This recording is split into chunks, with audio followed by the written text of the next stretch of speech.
Hello my dear drama lovers, welcome back to M drama clams. இந்த week நம்ம ஒரு time travel love story தான் பார்க்க போறோம். இப்போ ஸ்டார்டிங் சீன்ல நம்ம ஹீரோயின் ஆனும் அவளோட ஃப்ரெண்டு மியூசியத்துக்கு வந்திருப்பாங்க. அங்க பல வருஷத்துக்கு முன்னாடி இறந்து போன ஒரு டியூக்கோட சவப்பெட்டில இருந்து ஒரு லவ் லெட்டர் ஒண்ணு கிடைச்சிருக்கும். அதை இப்ப மியூசியத்துல வச்சிருப்பாங்க. அதை நம்ம ஹீரோயின் அப்படியே ஆர்வமா பாத்துக்கிட்டு இருப்பாளா. அதுல ஒரு கவிதை வேற எழுதியிருக்கும். அப்படியே அந்த கவிதை கீழே பார்த்தா ஒரு ரிங்கோட இமேஜ் யாரோ வரைஞ்சிருப்பாங்க.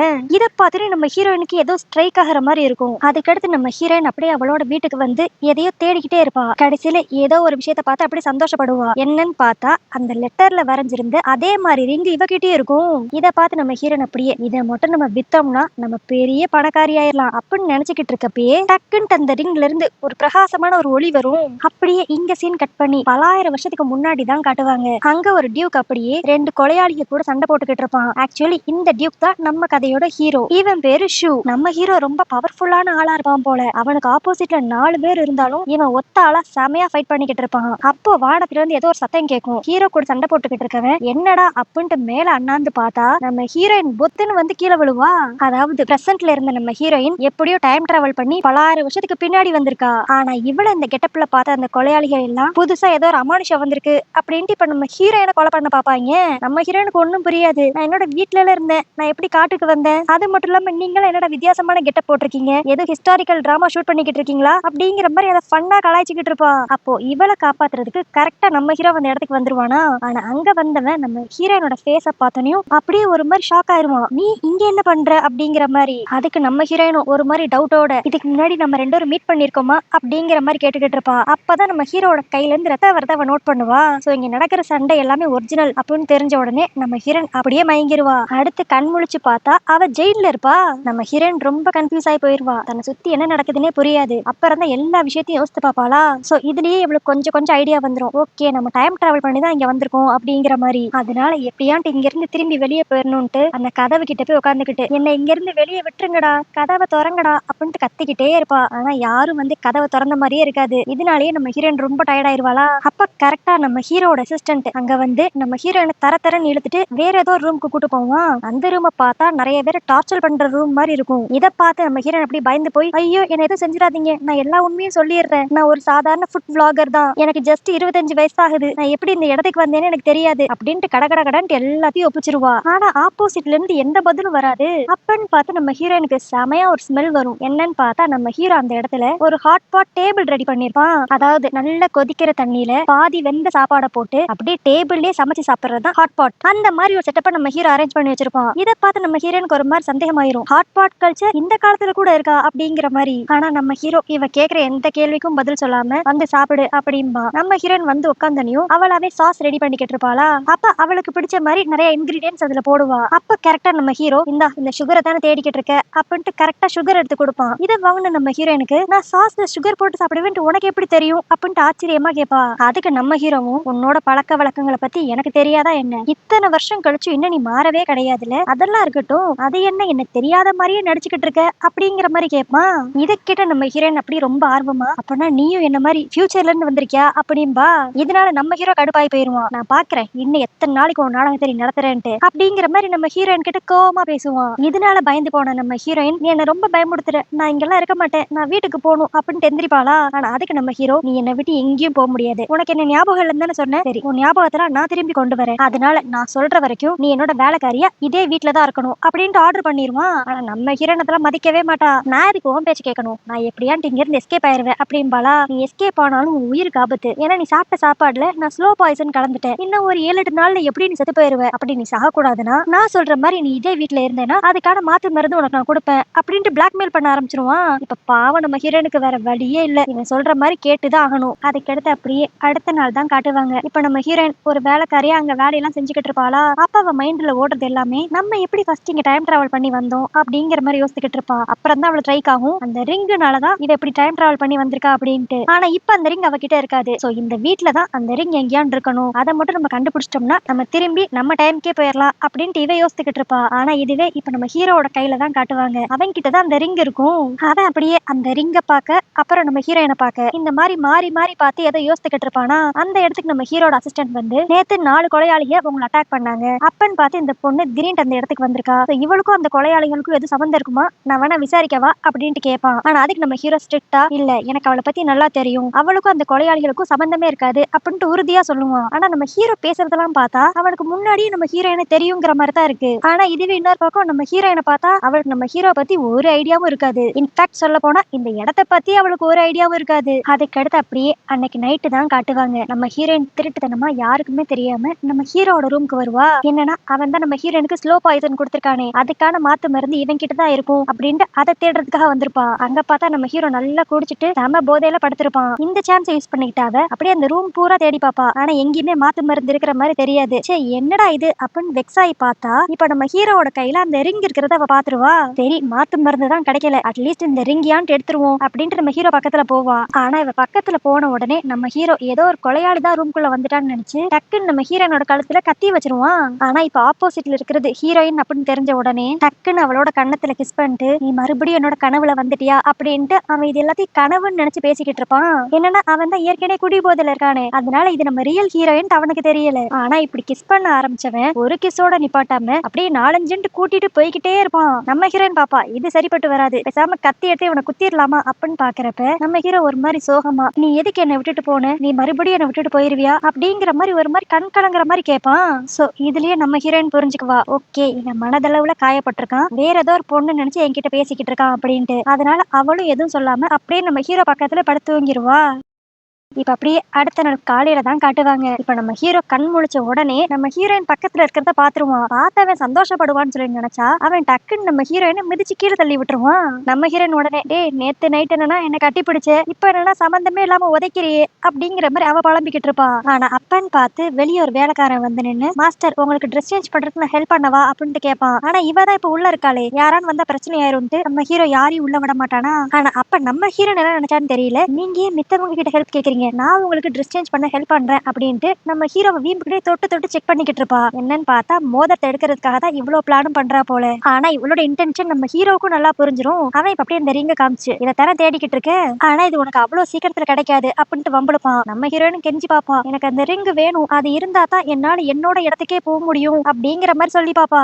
ஆனா இவ என்ன சொன்னாலும் நம்ம ஹீரோ கொடுக்கற மாதிரியே இருக்க மாட்டான். இது மட்டும் இல்லாம இப்ப டக்குன்ட்டு அவனோட அசிஸ்டன்ட் கூப்பிட்டு நம்ம ஹீரோனை தூக்கி ஜெயில போட சொல்லிடுவான். என்னன்னா இவ ஒரு வேலைக்காரி தானே, அப்படி இருக்கிறப்ப மாஸ்டரோட ரூமுக்கு நைட் டைம் வந்து தப்பு, அதனால இவளை ஜெயில பிடிச்சு போடு அப்படின்ட்டு இவள அசிஸ்டன்ட் கிட்ட கொடுத்துருவான். அவ கத்த ஆரம்பிச்சிருவா, டே நீங்க பண்றதுனா நியாயமே இல்லடா, ஆவுன்னு ஜெயில தூக்கி போட்டுறீங்களே அப்படிங்கிற மாதிரி. ஆனா இவ இப்படி கத்துறது நம்ம ஹீரோக்கு கியூட்டா தெரியும் போல. அவன் அப்படியே நம்ம ஹீரோயினை பார்த்து சிரிச்சுக்கிட்டே இருப்பான். அதுக்கடுத்து நம்ம ஹீரோயின் ஜெயில தான் இருப்பாளா, அவ அப்படியே புலம்பிக்கிட்டு இருப்பா, ஏன்டா இப்படி பண்றீங்க, எனக்கு இப்ப பசிக்க வேற செய்யுதே அப்படின்ட்டு. அப்பன்னு பார்த்து செமையான ஒரு சிக்கன் ரோஸ்ட் ஸ்மெல் இவளுக்கு வரும். என்னன்னு பார்த்தா நம்ம ஹீரோ இவ இருக்கிற பிரசனுக்கு முன்னாடி ஒரு டேபிள போட்டு நல்லா சாப்பிட்டுக்கிட்டு இருப்பான். இதை பார்த்தோன்னே நம்ம ஹீரோனுக்கு அப்படியே டெம்ட் ஆயிருமா. இப்ப அப்படியே நம்ம ஹீரோ கிட்ட இங்க பாரு, இனி நீ எப்படி சொல்றியோ அப்படியே நடந்துக்கிறேன், தயவு செஞ்சு இந்த ஒரே ஒரு வாட்டி மட்டும் வெளியே விட, நான் உட்கார வந்து சாப்பிட்டுட்டேனா போதும், அதுக்கடுத்து நீ என்ன சொன்னாலும் நான் அப்படியே கேட்பேன் அப்படின்பா.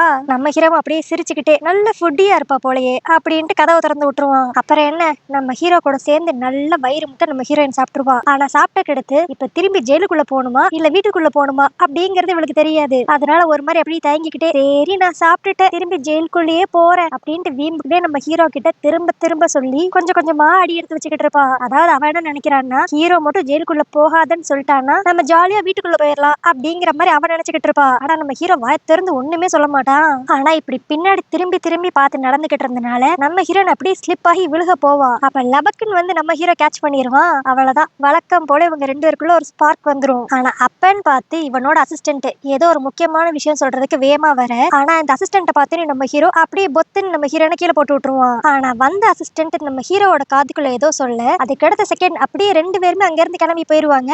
நம்ம ஹீரோயின் பாப்பா என்னடா இது என்ன கீழே தள்ளி விட்டுட்டு ஒண்ணுமே சொல்லாம போறான், சரி இது கூட நல்லதுதான், இனி நம்ம ஜெயில இருக்க வேண்டாம், நம்ம பாட்டுக்கு வீட்டுக்குள்ளே போயிருவோம் அப்படின்ட்டு அவ ஒரு பக்கம் ஜாலியா அங்க இருந்து கிளம்பிடுவா. ஆனா இப்ப ஜெயில இருந்து வெளியே வந்தவ திரும்பி வேலைக்காரியா தான் இந்த வீட்டுல அங்கிட்ட இங்கிட்ட உலாத்திக்கிட்டு இருப்பாளா. அப்ப நம்ம ஹீரோயின் ரொம்ப ஃபீல் பண்ணிக்கிட்டு இருப்பா, நான் திரும்பி என்னோட டைமுக்கு எப்படி போகிறது அப்படிங்கிற மாதிரி. அப்ப அந்த இடத்துக்கு கியூட்டா ஒரு குட்டி பையன் வருவான். அவன் வந்து என்னது இது வேலை பாக்குற டைம்ல ஹாயா உட்காந்துருக்க அப்படின்ட்டு நம்ம ஹீரோயினை மிரட்டிக்கிட்டு இருப்பான். நம்ம ஹீரோயினுக்கா குட்டி வாண்டர்லாம் நம்மள மிரட்டுதே அப்படிங்கிற மாதிரிதான் இருக்கும். அப்ப நம்ம ஹீரோயின் என்ன நினைச்சான்னு தெரியல. இப்ப அப்படியே அந்த குட்டி பையன் கிட்ட போய், உனக்கு இந்த நாட்டோட ராஜா எங்க இருக்காருன்னு தெரியுமா, நான் அவர்கிட்ட ஒரு கம்ப்ளைண்ட் பண்ணணும், அதுவும் மெயினா உங்களோட டியூக்க பத்தி கம்ப்ளைண்ட் பண்ணணும், அவன் ஒரு அப்பாவியான பொண்ணை கூட்டு வந்து இங்க அடைச்சு வச்சு கொடுமைப்படுத்துறான் அப்படிங்கிற மாதிரி அந்த குட்டி பையன் கிட்ட நம்ம ஹீரோயின் பேசிக்கிட்டு இருப்பாளா. ஆனா இவன் சொல்லிக்கிட்டு இருக்கப்பயே பின்னாடி கரெக்டா நம்ம ஹீரோ வந்துருவான். ஆனா வந்தவன் இப்ப அந்த குட்டி பையனை பார்த்து, உங்களை என்னோட இடத்துக்கு நான் இன்வைட் பண்றேன் ராஜா அப்படிங்கிற மாதிரி சொல்லுவான். அப்புறம் தான் நம்ம ஹீரோனுக்கு தெரியும் இந்த குட்டி பையன் தான் இந்த நாட்டோட ராஜாவே போல.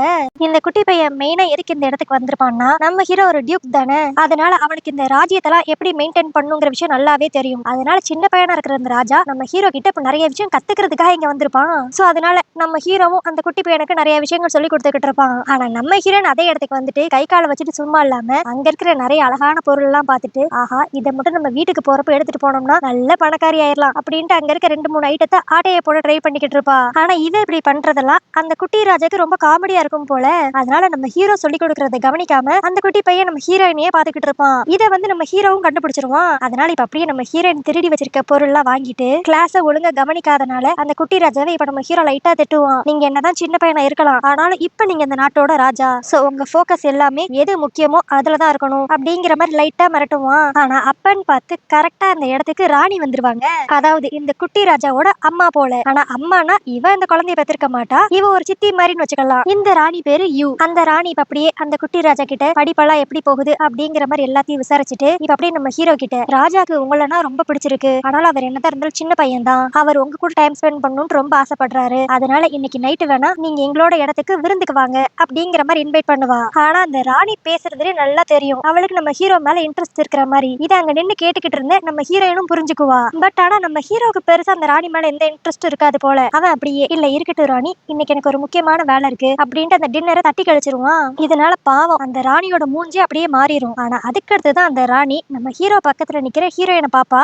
அவளை பார்த்தோன்னே அந்த ராணி அப்படியே ஷாக் ஆகி போய், சிஸ்டர் நீ எங்க இங்க அப்படிங்கிற மாதிரி ஷாக் ஆயிருவா. நம்ம ஹீரோயினும் ஒரு மாதிரி குழம்பி போயிருவா, என்னது இது ராணி நம்மள பார்த்து சிஸ்டருங்கிறா அப்படின்ட்டு. அதனால அடுத்து கொஞ்ச நேரத்திலேயே இப்ப நம்ம ஹீரோ கிட்ட கேப்பா, ராணி எதுக்கு என்ன பார்த்து திடீர்னு சிஸ்டர்னு சொன்னாங்க, நான் என்ன அவங்களோட சிஸ்டர் மாதிரியா இருக்கேன், அது மட்டும் இல்லாம நீங்களுமே எப்ப பார்த்தாலும் என்ன வேற ஏதோ ஒரு பொண்ணு மாதிரி தான் பாத்துக்கிட்டு இருக்கீங்க, சோ என்ன மாதிரியே இருக்கிற ஏதாவது ஒரு பொண்ணு உங்களுக்கு தெரியுமா அப்படிங்கிற மாதிரி நம்ம ஹீரோயின் கேப்பா. ஆனா இதை கேட்ட உடனே நம்ம ஹீரோ கடுப்பாகி, நான் பாக்குறேன் இன்னும் எத்தனை நாள் தான் நீ இப்படியே நடிக்கிறேன்ட்டு, ஏற்கனவே நீ பல வருஷத்துக்கு முன்னாடி சொல்லாம கொள்ளாம எங்கேயோ போயிட்டேன்ட்டு உன் மேல கடுப்புல இருக்கேன், இதுல எனக்கு தெரியாத மாதிரி நீ நடந்துகிட்டு இருக்கியா, இந்த வட்டம் நீ என்ன ரொம்ப டென்ஷன் படுத்திட்ட, அதனால வண்டியை விட்டு இறங்கு அப்படின்ட்டு நம்ம ஹீரோயினை பாதியிலே இறக்கி விட்டுருவான். ஆனா வண்டியை விட்டு இறங்கின கடுத்து அவ காய்ச்சி மூச்சுன்னு கத்துவா, எனக்கு என்ன உன் வண்டி இல்லனா திரும்பி நடந்து வர தெரியாதா, நடந்தே வர வேண்டாம் அப்படிங்கிற மாதிரி அங்க இருக்கிற மார்க்கெட் சைட் அப்படியே நடந்து வந்துகிட்டு இருப்பா. அப்போ பக்கத்து கடையில ஒரு பொண்ணு கிட்ட ஒரு ஆள் மிஸ்பிஹேவ் பண்றத நம்ம ஹீரோயின் பாத்துருவா. ஆனா இதை சுத்தி இருக்கிற யாருமே தட்டி கேட்க மாட்டாங்க. இதனால கடுப்பாயி போன நம்ம ஹீரோயின் இப்ப சூடா அப்படியே கையில ஒரு சூப் எடுத்துட்டு வந்துட்டு, ஐயோ வழி விடுங்க நான் சூடா ஒரு பவுல் கொண்டு வரேன் அப்படின்ட்டு வீம்புக்கிட்டே அந்த ஆள் மேல சூப்பை ஊத்தி விட்டுருவா. இவ்வளத்தையும் பண்ணிட்டு, ஐயோ கை தெரியாம ஸ்லிப் ஆகி உங்க மூஞ்சில விழுந்துருச்சு அப்படின்ட்டு சமாளிப்பா. ஆனா அதுக்கு அந்த ஆள் பொசுக்குன்னு கோவப்பட்டு ஒரு பெரிய கத்தி எடுத்து நம்ம ஹீரோயின் அப்படியே போட்டு தள்ளிடலான்னு வருவான். Just miss. அப்பன்னு பார்த்து ஒரு கை வந்து அப்படியே அந்த கத்தியை பிடிச்சிரும். நம்ம கூட நம்ம ஹீரோ தான் அப்படின்னு நினைப்போம். பார்த்தா இங்க புதுசா ஒரு கேரக்டர் காட்டுவாங்க. இவன் பேரு நிங். இவன் இந்த நாட்டோட இளவரசன் போல. ஆனா இது இளவரசர்னு தெரிஞ்சும் அங்க இருக்கிற ஆள்களா அப்படியே பிரச்சனை பண்ண வருவாங்களா. அப்ப கரெக்டா நம்ம ஹீரோவும் என்ட்ரி கொடுத்துருவோம் அந்த இடத்துக்கு. அப்புறம் என்ன, நம்ம ஹீரோவை பார்த்தனையும் அங்க இருந்தவங்க தெரிச்சு ஓடிடுவாங்க. அதுக்கடுத்து நம்ம ஹீரோயின் அப்படியே அந்த பிரின்ஸ் நிங்குக்கு தேங்க்ஸ் சொல்லிக்கிட்டு இருப்பா தன்னை காப்பாத்தினதுக்கு. அவனும் அதுக்கு பதிலுக்கு, நான் உங்க தைரியத்தை ரொம்ப பாராட்டுறேன், ஒரு பொண்ணுக்கு ஒரு பிரச்சனையும் எதை பத்தி யோசிக்காம நீங்க வந்து ஹெல்ப் பண்ணீங்கல்ல அப்படிங்கிற மாதிரி அவனும் நம்ம ஹீரோயினை பாராட்டுவான். ஆனா இதெல்லாம் பார்த்து நம்ம ஹீரோக்கு வயிறு எரிஞ்சிடும் போல. அவன் உடனே, என்னோட வேலைக்காரி உங்களுக்கு தேவையில்லாத கஷ்டத்தை கொடுத்துட்டான்னு நினைக்கிறேன், இனிமேல் அவ விஷயத்த நானே பாத்துக்கிறேன், இப்போதைக்கு நீங்க பண்ணதுக்கு தேங்க்ஸ் அப்படின்ட்டு வேகமா நம்ம ஹீரோயின் கையை பிடிச்சு இழுத்துட்டு போவான். ஆனா அப்ப அந்த நீங்க அப்படியே, நாளைக்கு நான் ஒரு கவிதை போட்டி நடத்துறேன், அந்த இடத்துக்கு நீங்க உங்களோட வேலைக்காரியை கண்டிப்பா கூட்டு வந்துடணும் டியூக் அப்படிங்கிற மாதிரி நம்ம ஹீரோ கிட்ட சொல்லிடுவான். ஆனா நம்ம ஹீரோக்கு அந்த நீங்க சுத்தமா பிடிக்கவே பிடிக்காது போல. அவன் இப்ப நம்ம ஹீரோயினை பிடிச்சு திட்டிக்கிட்டு இருப்பான். உனக்கு அந்த நீங்க பத்தி தெரியாதா என்ன, அவன் கூட உட்காந்து பேசிக்கிட்டு இருக்க, அறிவு இல்லையா அப்படிங்கிற மாதிரிலாம் திட்டுவான். ஆனா இவளும் சும்மா இருக்க மாட்டா. அவன் நம்ம ஹீரோவை இன்னும் வெறுப்பேத்துற மாதிரி, ஏன் நீங்க கிட்ட என்ன தப்பு இருக்கு, பார்த்தா ரொம்ப ஹேண்ட்ஸமா இருக்காரு, ரொம்ப பிரேவா இருக்காரு, எனக்கு என்னமோ உன்னை விட அவர் தான் எல்லா விஷயத்திலும் டாப்பா இருக்கிற மாதிரி இருக்கு அப்படின்ட்டு அந்த பிரின்ஸ் நீங்க பத்தி ஓவரா புகழ்ந்து பேசுவா. இதனால நம்ம ஹீரோக்கு செமையா கடுப்பாகும். இப்போதைக்கு இவ வாயை மூடி ஆகணும்ட்டு டக்குன்னு எங்க கேண்டிஸ் வித்துட்டு போய்கிட்டு இருக்குமா, அதை அப்படியே பல்கா வாங்கி இந்த அவன் வாய் நம்மங்குதுன்னு நினைக்கிறேன், கொஞ்ச நேரம் அதை சாப்பிட்டுக்கிட்டு வாயை மூடிட்டு வா அப்படின்ட்டு நம்ம ஹீரோயின் கிட்ட எல்லாத்தையும் தள்ளி விட்டுருவான். நம்ம ஹீரோயினுக்கு சாப்பிடுறதுக்கு ஏதாவது கொடுத்தாவே ரொம்ப சந்தோஷமா தானே இருக்கும். அதனால அவளும் எதை பத்தி யோசிக்காம சந்தோஷமா அதெல்லாம் எடுத்துட்டு போயிருவா. ஆனா இவ இப்படி பண்றது எல்லாத்தையும் பார்க்க நம்ம ஹீரோக்கு இன்னும் மேல இன்ட்ரெஸ்ட் கூடுற மாதிரி தான் நம்மளுக்கு காட்டுவாங்க. அதுக்கடுத்து அப்படியே அடுத்த நாள் அந்த கவிதை போட்டி நடக்கிற இடத்துல தான் காட்டுவாங்க. இதை நடத்துறது இந்த பிரின்ஸ் நிங் தானே. அதனால நம்ம ஹீரோ, அந்த ராணி, அந்த நிங்கு எல்லாருமே அந்த இடத்துல இருப்பாங்க. நம்ம ஹீரோ கூட சேர்ந்து நம்ம ஹீரோயினும் வந்திருப்பா. அப்ப அந்த நிங் நம்ம ஹீரோயின் கிட்ட, நீங்களும் ஏன் இந்த கவிதை போட்டியில கலந்துக்க கூடாது, இதுக்காக நீங்க பெருசாலாம் ப்ரிப்பேர் பண்ண தேவையில்ல, உங்க மனசுல இருக்கிற ஃபீலிங்ஸை ஃபீல் பண்ணி அதுக்கேத்தாப்புல நீங்க தான் சொன்னாவே அது ஒரு கவிதை தான் அப்படிங்கிற மாதிரி நம்ம ஹீரோயினை நல்லா மோட்டிவேட் பண்ணுவான். இதனால நம்ம ஹீரோயினும் தைரியமா அந்த காம்படிஷனுக்கு போவா. ஆனா அங்க போனவ இவளோட காலகட்டத்துல நிறைய புக்ஸ்ல இருந்து நிறைய கவிதை படிச்சிருப்பாள்ல, அதுல இப்ப ஒரு கவிதையை எடுத்து விடுவா. ஆனா இவ அந்த கவிதையை சொல்ல ஆரம்பிச்ச உடனே நம்ம ஹீரோவும் அந்த ராணியும் ரொம்ப ஷாக் ஆயிருவாங்க. அது மட்டும் இல்லாம அந்த காம்படிஷன்ல இவ கூட சேர்ந்துகிட்ட மித்த மக்கள் எல்லாருமே இவ சொல்ற கவிதையை அப்படியே சொல்லுவாங்க. நம்ம ஹீரோயினுக்கே ஒண்ணும் புரியாது, நம்ம தானே ஃபியூச்சர்ல இருந்து வந்திருக்கோம், அதனால நம்மளுக்கு இந்த கவிதை தெரியுது, இவங்களுக்கு எப்படி இந்த கவிதையெல்லாம் தெரியுது அப்படிங்கிற மாதிரி ஒரு மாதிரி ஷாக் ஆகி போய் நிப்பாளா. அப்பதான் அங்க இருந்து எல்லாருமே சொல்லுவாங்க, நீ என்ன காம்படிஷனுக்கு ஓனா கவிதை சொல்லாம டியூக் ஷூ 7 வருஷத்துக்கு முன்னாடி சொன்ன கவிதையை இப்ப திரும்ப வந்து சொல்லிக்கிட்டு இருக்க, நீ என்ன ஃப்ராட் பண்ணி ஜெயிக்கலான்னு பாக்குறியா அப்படின்ட்டு நம்ம ஹீரோயினை எல்லாரும் இன்சல்ட் பண்ண ஆரம்பிச்சிருவாங்க.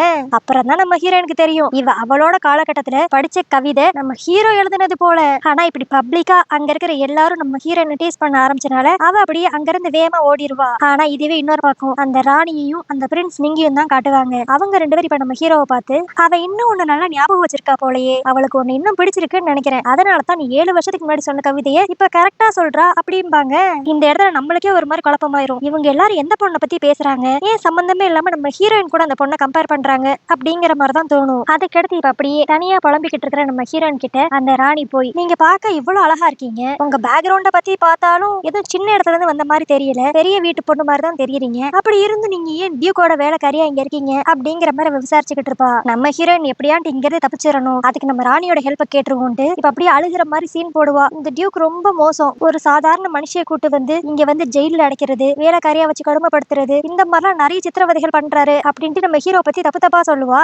ஆனா இதை கேட்ட அந்த ராணி இப்ப நம்ம ஹீரோயினை தான் திட்டி விட்டுருவா, நீ என்ன தேவையில்லாம டியூக்க பத்தி தப்பு தப்பா பேசிக்கிட்டு இருக்க, டியூக் ஒன்னும் அந்த அளவுக்கு கொடூரமானவன்லாம் கிடையாது, அவன் இப்படி நடந்துக்கிறதுக்கு காரணம் உன்னை பார்த்தா 7 வருஷத்துக்கு முன்னாடி என்னோட சிஸ்டர் எப்படி இருந்தாங்களோ அதே மாதிரி இருக்கிற மாதிரி இருக்க, அதனால தான் அவர் கன்ஃபியூஸ் ஆகி இப்படி எல்லாம் பண்ணிருப்பாரு அப்படின்ட்டு நம்ம ஹீரோக்கு ஆதரவா அவ பேசுவா. நம்ம ஹீரோயின் இன்னும் கன்ஃபியூஸ் ஆவா, உங்களோட சிஸ்டர் மாதிரியா நான் இருக்கேன் அப்படின்ட்டு. அப்பதான் அந்த ராணி பாஸ்ட்ல நடந்த எல்லா விஷயத்தையும் சொல்லுவா. என்னன்னா இந்த ராணி வந்து பிரைம் மினிஸ்டரோட பொண்ணு போல, இவளுக்கு உண்மையிலே ஒரு அக்கா இருப்பாங்க, ஆனா அந்த அக்கா இவகிட்ட பாசமாவே நடந்துக்க மாட்டாங்க, எப்ப பார்த்தாலும் இவளை டார்ச்சர் பண்ணிட்டே இருப்பாங்க. அப்ப இந்த டியூக்கும் நம்ம ஹீரோயின் மாதிரி இருந்த பொண்ணும் தான் வந்து இவளுக்கு சப்போர்ட்டிவா இருந்திருப்பாங்க. சோ அதனாலதான் அந்த பொண்ணை இந்த ராணி வந்து தன்னோட அக்கா மாதிரி பாத்திருப்பா. அது மட்டும் இல்லாம அந்த பொண்ணோட கேரக்டர், ஃபேஸ் அப்பியரன்ஸ் எல்லாம் எப்படி இருந்துச்சோ அதே மாதிரிதான் இப்ப நீயும் இருக்க, அதனாலதான் நாங்க எல்லாருமே கன்ஃபியூஸ் ஆயிட்டோம். அது மட்டும் இல்லாம 7 வருஷத்துக்கு முன்னாடி நம்ம ஹீரோவும் அந்த பொண்ணு லவ் பண்ணி இருந்திருப்பாங்க. அப்படி இருக்கிற சிச்சுவேஷன்ல அந்த பொண்ணு சொல்லாம கொள்ளாம இந்த நாட்டை விட்டு எங்கேயோ போயிருக்கும், அதுக்கடுத்து அந்த பொண்ணுக்கு என்னாச்சு அப்படிங்கிற எந்த விஷயமும் யாருக்குமே தெரிஞ்சிருக்காது அப்படிங்கிற மாதிரி எல்லாத்தையும் அந்த ராணி சொல்லிட்டு அங்க இருந்து கிளம்பிடுவாளா. ஆனா இதெல்லாம் கேட்ட நம்ம ஹீரோனுக்கு லைட்டா ஃபீலிங்காவும் இருக்கும். ஆனா அதுக்கடுத்து யோசித்து பாப்பா, அடப்பாவி நீ வேற ஏதோ ஒரு பொண்ணை லவ் பண்ணிட்டு அவ திடீர்னு உன்னை விட்டுட்டு போயிட்டான்ட்டு என்ன போட்டு நீ டார்ச்சர் பண்ணிக்கிட்டு இருக்கியா, அப்ப நான் என்ன அவளோட சப்ஸ்டியூட்டா அப்படிங்கிற மாதிரி இவ ஒரு மாதிரி கடுப்புல கத்திக்கிட்டு இருப்பா. ஆனா அப்போ திடீர்னு யாரோ ஒருத்தவங்க நம்ம ஹீரோயினை மாடியில இருந்து தள்ளி விட்டுருவாங்க. நல்ல வேலை இவ அலற சத்தம் நம்ம ஹீரோ கேட்டு அவன் டக்குன்னு வந்து நம்ம ஹீரோயினை காப்பாத்திடுவான். ஆனா இவன் இப்படி டக்குன்னு நம்ம ஹீரோயினை பிடிச்ச உடனேயும் வழக்கம் போல இவங்க 2 பேருக்கு நடுவுல ஒரு ஸ்பார்க் வர ஆரம்பிச்சிரும். அதுக்கடுத்து அப்படியே அந்த இடத்துக்கு அந்த பிரின்ஸ் நிங்கு, ராணி எல்லாருமே வந்துருவாங்களா. இந்த சம்பவத்தை பார்த்த அந்த பிரின்ஸ் அப்படியே, அது எப்படி நான் நடத்துற காம்படிஷன்ல இப்படி வில்லத்தரமா ஒரு ஆள் வந்து உன்னை தள்ளி விட்டுருக்க முடியும், இந்த விஷயத்த நான் இப்பயே விசாரிக்க போறேன், உன்னை தள்ளி விட்டவங்க எப்படி இருப்பாங்க அப்படிங்கிற மாதிரி நம்ம ஹீரோயின் கிட்ட கேட்பாங்க. ஆனா நம்ம ஹீரோயின் பெருசா மூஞ்சியை பார்த்திருக்க மாட்டா, பட் கையை மட்டும் நோட் பண்ணிருப்பா. அது ஏதோ ஒரு வேலைக்காரி போட்டிருந்த ட்ரெஸ் மாதிரி தான் இருந்துச்சு, சோ இங்க இருக்கிற ஏதோ ஒரு வேலைக்காரி தான் தள்ளி விட்டுருக்கா அப்படிங்கிற மாதிரி சொல்லுவா. சரி இதை பத்தி நான் விசாரிக்கிறேன் அப்படின்ட்டு அந்த பிரின்ஸ் சொன்னாலும் நம்ம ஹீரோ வேணான்றுவான், இது ஒரு சின்ன விஷயம், இதை பெருசாக்க வேண்டாம் அப்படின்னு சொல்லிட்டு நம்ம ஹீரோயின் அங்க இருந்து கூட்டு போயிருவான். ஆனா அந்த பிரின்ஸோட இடத்துல இருந்து வந்த கருத்து தான் காட்டுவாங்க. நம்ம ஹீரோ இந்த விஷயத்தை அப்படியே விட மாட்டான், அவனோட அசிஸ்டன்ட் கிட்ட சொல்லி சீக்கிரட்டா இந்த விஷயத்தை பத்தி விசாரிக்க சொல்லுவான். ஆனா இது தெரியாத நம்ம ஹீரோயின் இப்ப நம்ம ஹீரோவை பிடிச்சு காய்ச்சி மூச்சுன்னு கத்துவா, என் உயிர் உனக்கு என்ன அவ்வளவு சாதாரண விஷயமா போயிருச்சா, அந்த பிரின்ஸ் நீங்க எவ்வளவு நல்லவரா இருக்காரு, அவரே இதை பத்தி விசாரிக்கிறேங்கிறாரு, ஆனா நீ விசாரிக்க வேண்டான்னு சொல்ற, சரி நீ சொல்ற மாதிரி விசாரிக்கலானே வச்சுக்கோ, நீ கொடுத்த க்ளூ வச்சு என்ன விசாரிக்க முடியும், ஒன்னும் விசாரிக்க முடியாது. அப்படியே நம்ம விசாரிச்சு இந்த பொண்ணு தான் தப்பு பண்ணுச்சு அப்படின்ட்டு யாரும் நம்ம கண்டுபிடிச்சாலும் அந்த பொண்ணு உடனே ஒத்துக்குமா, கண்டிப்பா ஒத்துக்காது. அதனாலதான் இதெல்லாம் வேஸ்ட் ஆஃப் டைம் சொல்லிட்டு விசாரிக்க சொல்லவே இல்ல அப்படிங்கிற மாதிரி நம்ம ஹீரோயின் கிட்ட இவன் போய் சொல்லுவான். ஆனா இவன் இப்படி பேசினதுனால நம்ம ஹீரோயின் இப்ப செமையா கடுப்பாகி, ஒண்ணு நல்லா தெரிஞ்சுக்கோங்க, நான் ஒண்ணு 7 வருஷத்துக்கு முன்னாடி உங்களை விட்டுட்டு போகல, அந்த பொண்ணு மாதிரியே நான் இருக்கேன், அவ்வளவுதான். அதுக்குன்ட்டு அவளுக்கு பண்ண வேண்டிய டார்ச்சர் எல்லாம் நீங்க எனக்கு பண்ணிக்கிட்டு இருக்கீங்க, இது எந்த விதத்துல நியாயம்? எனக்கு தெரிஞ்சு நீ இப்படி கோல்ட் ஹார்ட்டடா இருக்கிறதுனாலதான் அந்த பொண்ணு உன்னை விட்டுட்டு போயிருப்பா அப்படிங்கிற மாதிரி நம்ம ஹீரோயின் ரொம்ப ஓவரா பேச ஆரம்பிச்சிருவா. ஆனா இதை கேட்டு நம்ம ஹீரோ இப்ப செமையா கடுப்பாகி எதை பத்தியும் யோசிக்காம அவ கழுத்தை அப்படியே பிடிச்சு நெருக்க ஆரம்பிச்சிருவான். பாவம், விட்டா நம்ம ஹீரோயின் அந்த இடத்துல செத்தே போயிருப்பா, அந்த அளவுக்கு நெருக்க ஆரம்பிச்சிருவான். அப்புறம் தான் என்ன பண்றோம் அப்படிங்கறது நம்ம ஹீரோக்கு ரியலைஸ் ஆகி டக்குன்ட்டு அவளை விட்டுருவான். இதுவே இன்னொரு பக்கம் அந்த ராணியையும் அந்த பிரின்ஸையும் தான் காட்டுவாங்க. அந்த ராணி இப்ப அப்படியே அந்த பிரின்ஸை பார்த்து, இன்னைக்கு நடந்த சம்பவத்துக்கும் உனக்கும் ஏதாண்டு சம்பந்தம் இருக்கா அப்படிங்கிற மாதிரி கேட்பா.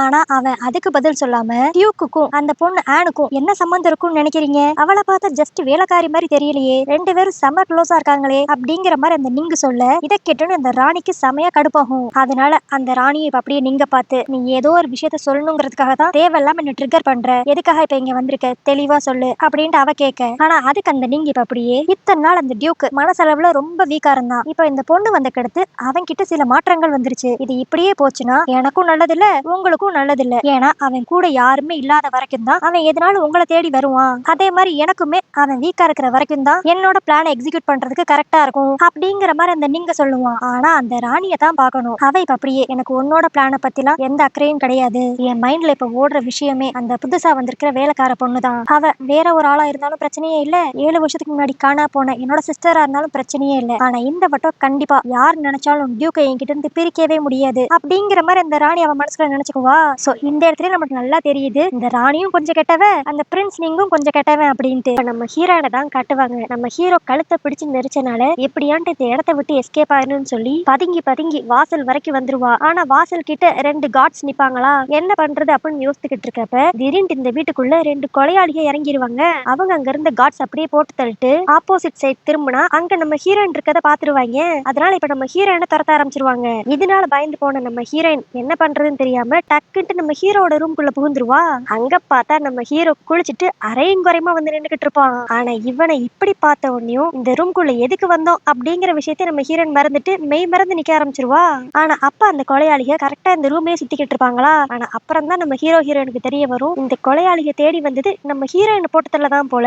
இப்ப அந்த கொலையாளிக நம்ம ஹீரோ ரூம்குள்ளே வந்துருவாங்களா. இவளை ப்ரொடெக்ட் பண்ணுங்கிறதுக்காக நம்ம ஹீரோ அந்த இடத்துல செமையா ஃபைட் பண்ணுவான். ஒரு பக்கம் நம்ம ஹீரோ அந்த கொலையாளிகளை போட்டு அடிக்க, இன்னொரு பக்கம் நம்ம ஹீரோனுக்கு ஏதோ ஆயிடக்கூடாதுன்ட்டு அவளை அப்படியே கையை பிடிச்சி சுத்துறது, ஹக் பண்றது, இந்த மாதிரி பண்ணிக்கிட்டே ஃபைட் பண்ணிக்கிட்டு இருப்பான். கடைசியில எப்படியோ ஃபைட்டும் முடிஞ்சிரும், அந்த ரொமான்டிக் சீனும் முடிஞ்சிரும். நம்ம ஹீரோனுக்கு என்ன பண்றதுன்னு தெரியாது, ஒரு மாதிரி வெக்கமா தான் இருக்கும். அதனால டக்குன்ட்டு நம்ம ஹீரோவோட முகத்தை கூட பார்க்காம, உங்க ஹெல்ப்புக்கு ரொம்ப தேங்க்ஸ் அப்படின்ட்டு வேமா அங்க இருந்து கிளம்பிடுவா. அதுக்கடுத்து நம்ம ஹீரோ அங்க செத்து கிடக்கிற கொலையாளிகளை செக் பண்ணி பார்ப்பான். பார்த்தா அந்த கொலையாளிக கிட்ட ஒரு பேட்ச் இருக்கும். இத பார்த்தனையும் இவங்களை அனுப்புனது யாரு அப்படிங்கிற மாதிரி நம்ம ஹீரோ கண்டுபிடிச்சிட்டான் போல.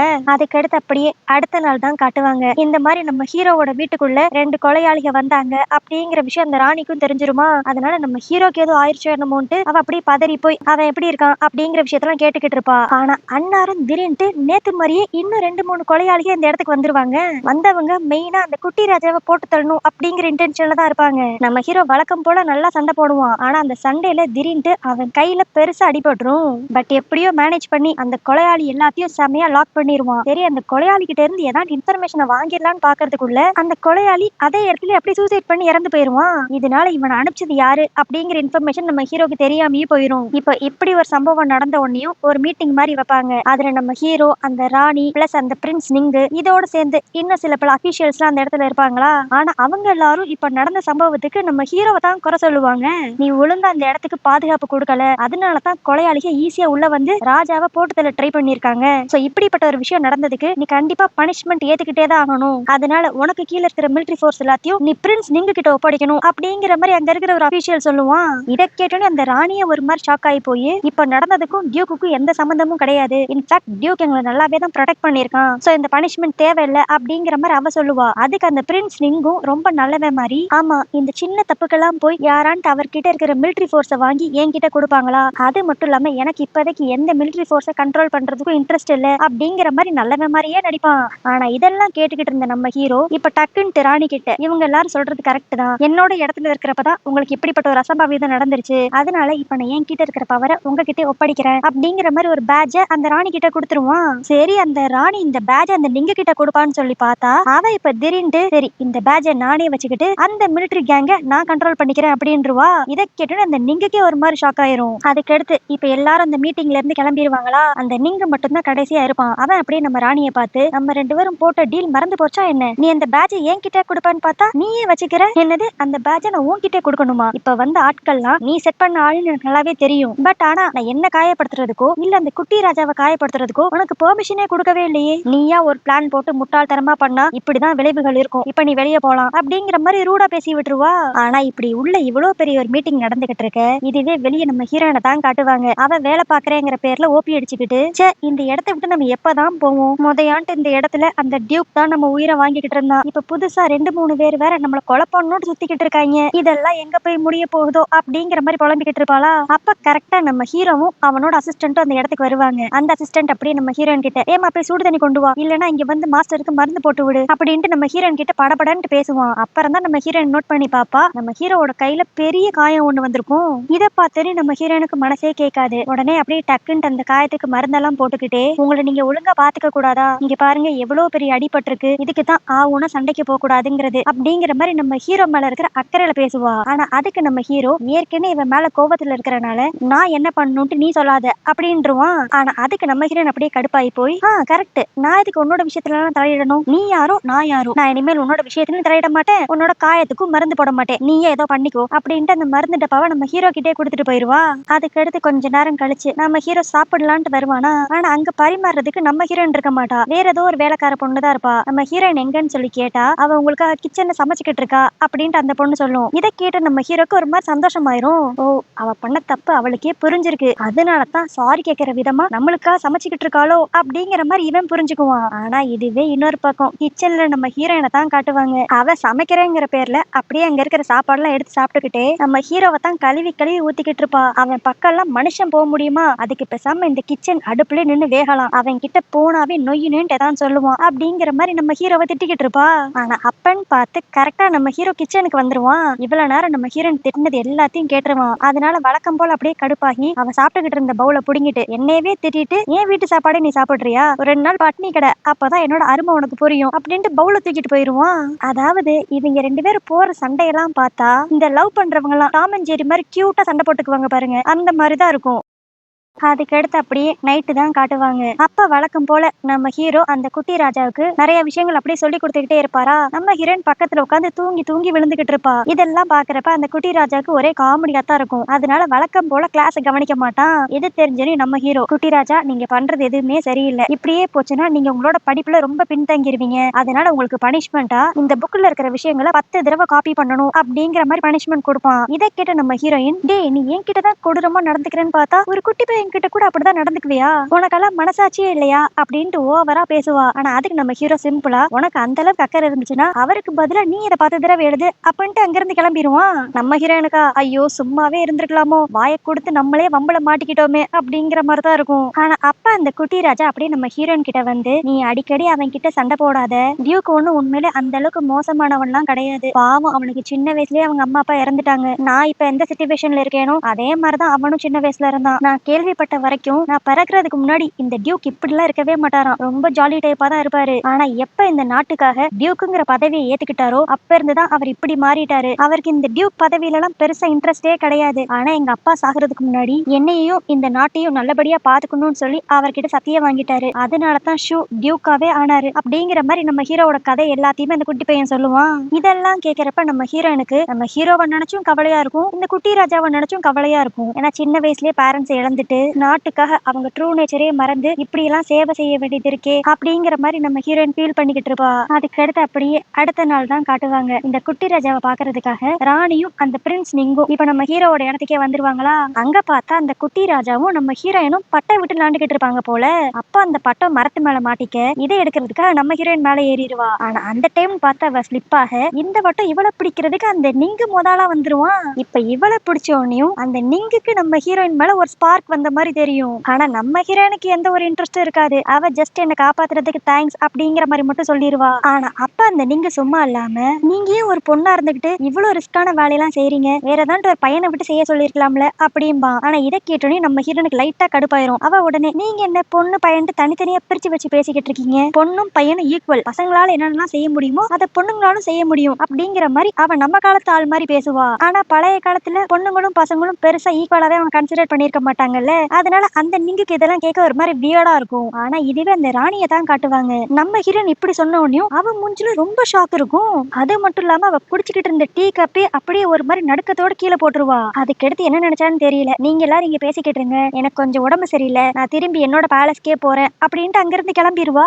நம்மளுக்கே ஒரு மாதிரி ஷாக்கா தான் இருக்கும். இப்ப நம்ம ஹீரோயின் என்ன சொல்லிட்டான்ட்டு இந்த ராணி இவ்வளவு படபடப்பா ஆயிட்டா அப்படிங்கிற மாதிரி தான் இருக்கும். அதுக்கடுத்து அந்த ராணி இங்க இருந்து கிளம்புறப்ப வழியில நம்ம ஹீரோவை பாத்துருவாளா. அவ இப்ப அப்படியே ஸ்ட்ரைட்டா நம்ம ஹீரோ கிட்ட வந்து இங்க இருக்கிறது என்னோட சிஸ்டர் தான் எனக்கு நல்லாவே தெரிஞ்சிருச்சு. இப்ப என்னோட சிஸ்டர் திரும்பி வந்தனால 7 வருஷத்துக்கு முன்னாடி முடிஞ்சு போன உங்களோட ரிலேஷன்ஷிப்பை கண்டினியூ பண்ணலான் இருக்கீங்களா அப்படிங்கிற மாதிரி நம்ம ஹீரோ கிட்ட கேட்பா. ஆனா அதுக்கு நம்ம ஹீரோ இல்ல, அவ 7 வருஷத்துக்கு முன்னாடியே எதுவுமே சொல்லாம என்ன விட்டுட்டு போயிட்டா, அதனால அப்பவே எங்களோட ரிலேஷன்ஷிப் முடிஞ்சிருச்சு அப்படிங்கிற மாதிரி அவன் சொல்லுவான். ஆனா அதுக்கு அந்த ராணி சம்பந்தமே இல்லாம சரி இப்ப 7 வருஷம் கழிச்சு எங்க அக்கா வந்துட்டாலே அவ ஏதான்ட்டு உங்ககிட்ட 7 வருஷத்துக்கு முன்னாடி கடைசியா நடந்த விஷயத்த பத்தி சொன்னாளா அப்படிங்கிற மாதிரி ஒரு மாதிரி பதட்டத்தோட கேட்பா. ஆனா இதை நம்ம ஹீரோ பெருசா நோட் பண்ணிருக்க மாட்டான். அவன் அப்படியே இல்ல, அவ இங்க வந்ததுல இருந்தே என்ன தெரியாத மாதிரிதான் நடந்துக்கிறா, ஒருவேளை அவளுக்கு பழசெல்லாம் மறந்துருச்சோ என்னமோ அப்படிங்கிற மாதிரி இவன் சொல்ல. ஆனா அதுக்கு அந்த ராணி அப்படியே வில்லத்தனமா மேபி அவளுக்கு பழசெல்லாம் மறந்துருக்கலாம், இல்லனா இது என்னோட சிஸ்டரா இல்லாம கூட இருக்கலாம் அப்படிங்கிற மாதிரி சொல்லுவா. ஆனா அதுக்கு நம்ம ஹீரோ ஓ இந்த டவுட் இருக்கிறதுனாலதான் அவளை போட்டுத்தல சொல்லி 2 நாள் முன்னாடி இங்க கொலையாளிகளை அனுப்புனீங்களா அப்படின்றான். இதை கேட்டோன்னு இந்த ராணிக்கே ஒரு மாதிரி ஷாக் ஆயிரும். என்னன்னா அன்னைக்கு வந்த கொலையாளி கிட்ட இருந்து நம்ம ஹீரோ ஒரு பேட்ச் எடுத்திருப்பான்ல, அது இந்த ராணி கிட்ட இருக்கிற பேட்ச் தான் போல. சோ இதை வச்சு அப்பவே நம்ம ஹீரோ கண்டுபிடிச்சிருப்பான் இந்த கொலையாளிகளை அனுப்புனது இந்த ராணி தான் அப்படின்ட்டு. இப்ப அந்த ராணிக்கு என்ன பேசுறதுன்னே தெரியாது. ஆனா நம்ம ஹீரோ இப்பவும் சாஃப்டா உங்களுக்கும் அவளுக்கும் என்ன பிரச்சனைன்னு எனக்கு தெரியல, ஆனா 7 வருஷத்துக்கு முன்னாடி நீங்க எல்லாரும் ஒன்னா தானே இருந்தீங்க, அந்த ஒரு காரணத்துக்காக வந்துட்டு அவளை இனிமேல் நீங்க தொந்தரவு பண்ணாதீங்க அப்படின்றுவான். ஆனா இவங்க 2 பேரும் இப்படி பேசிக்கிட்டு இருக்கிறத நம்ம ஹீரோயின் கேட்டுருவா. அவளுக்கு அப்படியே ஒரு மாதிரி தலையே சுத்துற மாதிரி ஆயிரும். என்னடா நடக்குது இங்க, என்ன எதுக்குடா அந்த ராணி கொலை பண்ண ட்ரை பண்ணணும் அப்படிங்கிற மாதிரி அவ ஒரு மாதிரி கன்ஃபியூஸ் ஆவா. அதுக்கடுத்து இப்ப லஞ்ச் டைம் வந்துரும். நம்ம ஹீரோவும் அந்த குட்டி ராஜாவும் ஒன்னா உட்காந்து சாப்பிட்டுக்கிட்டு இருப்பாங்க. இன்னொரு பக்கம் நம்ம ஹீரோயின் தனியா ஏதோ பண்ணிக்கிட்டு இருப்பாளா. இப்ப அந்த இடத்துக்கு நீங்க வந்து நம்ம ஹீரோயினுக்கு சமைக்கிறதுக்கு ஹெல்ப் பண்ணுவான். அதுக்கு உடனே நம்ம ஹீரோயினும் நீங்க என்ன ஒரு இளவரசரா இருந்துகிட்டு இந்த வேலையில அழகா செய்றீங்களே அப்படிங்கிற மாதிரி அவ சொல்ல. ஆனா அதுக்கு அந்த நீங்க ஒரு மாதிரி நான் இப்ப வேணா இளவரசனா இருந்திருக்கலாம், பட் ஆனா நான் பிறந்ததுல இருந்து சில வயசு வரைக்கும் எனக்கு பெருசா மரியாதையே கிடைச்சது கிடையாது, என்னோட வேலைகள்லாம் நான் தான் செய்வேன், ஷார்ட்டா சொல்ல போனா சின்ன வயசுல என்னோட வாழ்க்கை ஒன்னும் அந்த அளவுக்கு பெருசா சொல்லிக்கிற மாதிரி இல்ல அப்படின்ட்டு ஒரு மாதிரி ஃபீல் பண்ணி சொல்லுவானா. இதை கேட்ட நம்ம ஹீரோயின் நீங்க கவலையே படாதீங்க, இனிமேல இருந்து உங்க வாழ்க்கையில எல்லாமே நீங்க நினைச்ச மாதிரி தான் நடக்கும் அப்படின்ட்டு அவ சாதாரணமா சொல்லுவா. ஆனா அதை கேட்ட அந்த நீங்க அப்படியே மனசுக்குள்ள நீ சொல்றது கரெக்ட் தான், இனிமேல் எல்லாம் ஏன் இஷ்டப்படி தான் நடக்கணும் அப்படிங்கிற மாதிரி ஒரு மாதிரி வில்லத்தனமா யோசிச்சுக்கிட்டு இருப்பான். ஆனா இவங்க 2 பேரும் இப்படி ஒன்னா உட்காந்து பேசிக்கிட்டு இருக்கிறத பார்த்தனையும் நம்ம ஹீரோக்கு கடுப்பாயிரும். அவன் உடனே அப்படியே நடுவுல வந்து டிஸ்டர்ப் பண்ணுவானா. இதை புரிஞ்சுக்கிட்ட அந்த நீங்கும் உங்களுக்கு கல்யாண வயசு வந்துருச்சு, இன்னும் நீங்க கல்யாணம் பண்ணிக்கலையா அப்படின்ட்டு கேட்பான். ஆனா இந்த கேள்விக்கு நம்ம ஹீரோ பதில் சொல்லாம என்ன கேட்கறதுக்கு முன்னாடி நீங்களே இன்னும் கல்யாணம் பண்ணிக்கலையே அப்படின்னு நம்ம ஹீரோ சொன்ன உடனே அந்த நீங்க இப்ப அப்படியே நம்ம ஹீரோயினை பார்த்து இந்த மாதிரி ஒரு பொண்ணு கிடைச்சா நான் சீக்கிரமே கல்யாணம் பண்ணிக்கலாம்னு ஆசைப்படுறேன் அப்படின்ட்டு நம்ம ஹீரோயினை பார்த்து சொல்லுவான். இவன் பேசுறதெல்லாம் கேட்க கேட்க நம்ம ஹீரோக்கு இவன் சட்டையை பிடிச்சு அப்படியே அடிக்கணும் போலதான் இருக்கும். ஆனாலும் பிரின்ஸ் ஆயிட்டாரே அப்படின்னு சொல்லிட்டு அமைதியா விட்டுருவான். அதுக்கடுத்து அப்படியே கொஞ்ச நேரம் கழிச்சுதான் காட்டுவாங்க. ஏற்கனவே நம்ம ஹீரோ இவகிட்ட ரொம்ப ஹார்ஷா நடந்திருப்பான். இன்னொரு பக்கம் அந்த ராணி வேற இவளை கொல்ல ட்ரை பண்றா அப்படிங்கிறது நம்ம ஹீரோனுக்கு தெரிஞ்சிரும். அதனால இந்த வீட்டை விட்டு எஸ்கேப் ஆகணும்டா அப்படின்ட்டு பதுங்கி எஸ்கேப் ஆலான்னு பாப்பா. ஆனா நம்ம ஹீரோவோட கையில வசமா மாட்டிக்குவா. சரி ஏதான்னு சொல்லி சமாளிக்கணுங்கிறதுக்காக அது ஒண்ணும் இல்ல, திடீர்னு ஸ்வீட் சாப்பிடணும்னு ஆசையா இருந்துச்சு, அதனாலதான் கடைக்கு போய் ஷாப்பிங் பண்ணலான்ட்டு போறேன் அப்படின்ட்டு பொய்யா வாய்க்கு வந்ததெல்லாம் அடிச்சு விடுவா. ஆனா அதுக்கு நம்ம ஹீரோ நீ எதுக்கு அவ்வளவு கஷ்டப்பட்டுக்கிட்டு, உனக்கு என்ன வேணுங்கிறதுல நீ சொல்லு, நான் அது எல்லாத்தையும் செஞ்சிடறேன் அப்படின்ட்டு சொல்லி முடிச்ச உடனே நம்ம ஹீரோவோட அசிஸ்டன்ட் அந்த இடத்துக்கு இப்ப 4-5 ஸ்வீட் கடைக்காரனை கூட்டு வந்துருவான்.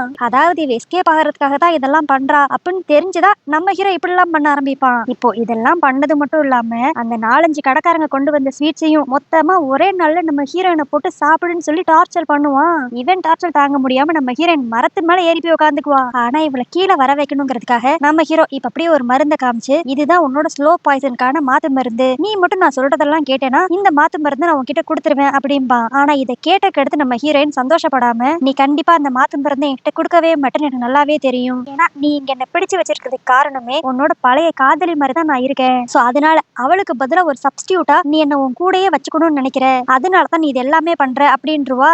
ஆனா இதனால கோவமான நம்ம ஹீரோ இப்ப அப்படியே, ஆமா இந்த மாத்து மருந்து உனக்கு தேவைப்படாது, ஏன்னா நான் உன்னோட சாப்பாட்டுல எந்த ஸ்லோ பாய்சனும் கலக்கவே கிடையாது, அது மட்டும் இல்லாம நீ ஒன்னும் சப்ஸ்டியூட் கிடையாது, நான் இதெல்லாம் பண்றதுக்கு காரணம் நான் ஒன்ன விரும்புறேன், அது உனக்கும் நல்லாவே தெரியும், ஆனா நீ தான் எதுவுமே ஞாபகம் இல்லாத மாதிரி நடிச்சுக்கிட்டு இருக்க. சோ இனி நான் தான் ஸ்டெப் எடுத்து உன்னோட ஞாபகத்தெல்லாம் உனக்கு திரும்பி கொண்டு வரணும்னு நினைக்கிறேன் அப்படின்ட்டு இப்ப நம்ம ஹீரோயினை ஸ்ட்ரெயிட்டா கிச்சனுக்கு கூட்டு போய், ஞாபகம் இருக்கா 7 வருஷத்துக்கு முன்னாடி என்னோட பிறந்த நாளுக்கு நீ கேக்குன்னு சொல்லி ஒண்ணு புதுசா செஞ்ச, அந்த கேக்குக்கு முன்னாடி நம்ம விஷ் பண்ணணும் அப்படிங்கிற மாதிரிலாம் புதுசு புதுசா ஏதோ சொன்னேன், அது மட்டுமா இந்த மரத்துக்கு கீழே தான் நம்ம 2 பேரும் ஃபர்ஸ்ட் டைம் கிஸ் பண்ணிக்கிட்டோம், இது எல்லாமே நீ மறந்துட்ட நீ கிட்ட சொல்ல போறியா அப்படின்ட்டு அவன் கேட்பான். ஆனா நம்ம ஹீரோனுக்கு இப்படிப்பட்ட ஒரு சம்பவம் நடந்ததா ஞாபகமே இருக்காது. அவன் இன்னுமே இல்ல நீ வேற யாரும் நினைச்சு என்கிட்ட பேசிக்கிட்டு இருக்க, தயவு செஞ்சு நான் சொல்றத புரிஞ்சுக்கோ அப்படின்ட்டு அவ சொல்ல. ஆனா அதுக்கு நம்ம ஹீரோ பதிலுக்கு, நான் சொல்றதுதான் உனக்கு புரிய மாட்டேங்குது அப்படின்ட்டு இப்ப வேவேமா இன்னொரு இடத்துக்கு கூட்டு போவான். அங்க பார்த்தா நம்ம ஹீரோவும் ஹீரோயினும் ஒன்னா ஹார்ட் சைன் மேக் பண்ற மாதிரி ஒரு பிக்சர் வரைஞ்சிருப்பாங்க.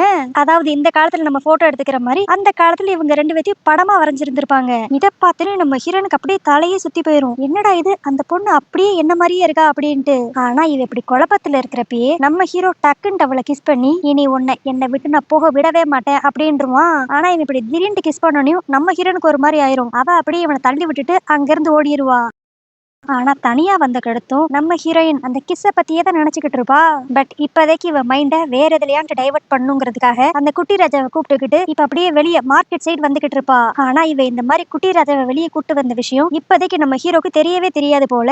இவங்க 2 பேரும் இங்க ஜாலியா நடந்து பேசிக்கிட்டே வந்துகிட்டு இருப்பாங்க. ஆனா அப்ப அந்த குட்டி ராஜாவை யாரோ ஃபாலோ பண்ற மாதிரி தெரியும். இது தெரிஞ்சுன்னு நம்ம ஹீரோயின் ஓகே குட்டி ராஜாவோட உயிருக்கு ஆபத்து வர போகுதுன்ட்டு டக்குன்ட்டு 2 பேரும் ஒரு ஓரமா போய் ஒளிஞ்சுக்குவாங்க. பட் இருந்தாலும் ரொம்ப நேரம் இங்க ஒளிய முடியாது, எதான் பண்ணி இப்ப குட்டி ராஜாவை காப்பாத்தணும்ட்டு நம்ம ஹீரோயின் அந்த குட்டி ராஜாவை அதே இடத்துல ஒளிய சொல்லிட்டு இவ அந்த ஃபாலோ பண்ணிட்டு வந்த 2 பேரை டைவர்ட் பண்ணலான்ட்டு போவா. ஆனா அந்த பசங்க குட்டி ராஜா கிடைக்கலனா என்ன, அட்லீஸ்ட் நம்ம இவளையாண்டு தூக்கிட்டு போயிடணும் அப்படின்ட்டு இப்ப நம்ம ஹீரோயினை மயக்கமடைய வச்சு அங்க இருந்து கடத்திட்டு போயிருவாங்க.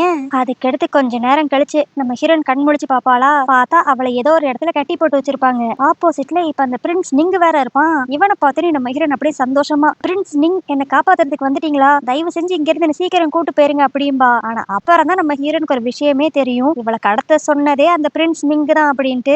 இவையே நம்ம ஹீரோயினை கடத்திருப்பான்னா நம்ம ஹீரோக்கு ஹீரோயின்னா உயிர் அப்படிங்கிற விஷயம் இவனுக்கும் தெரியும். சோ இவளை யூஸ் பண்ணி நம்ம ஹீரோவை பிளாக்மெயில் பண்ணி அவன் கிட்ட இப்ப மிச்சம் இருக்கிற அந்த மிலிட்டரி போர்ஸை இவனோட தாக்கிக்கணும் அப்படிங்கறது அந்த நிங்கோட பிளானாவே இருக்கும். இதுவே இன்னொரு பக்கம் நம்ம ஹீரோவை தான் காட்டுவாங்க. அந்த குட்டி ராஜா அப்படின்னு நடந்த எல்லா விஷயத்தையும் சொல்லிடுவாரா, அதனால நம்ம ஹீரோயினை யாரோ கடத்திட்டாங்க அப்படிங்கிற விஷயம் நம்ம ஹீரோக்கு தெரிஞ்சிடும். அப்பன்னு பார்த்து கரெக்டா அம்புல ஒரு லெட்டர் வேற அங்க வந்து விழுகும்.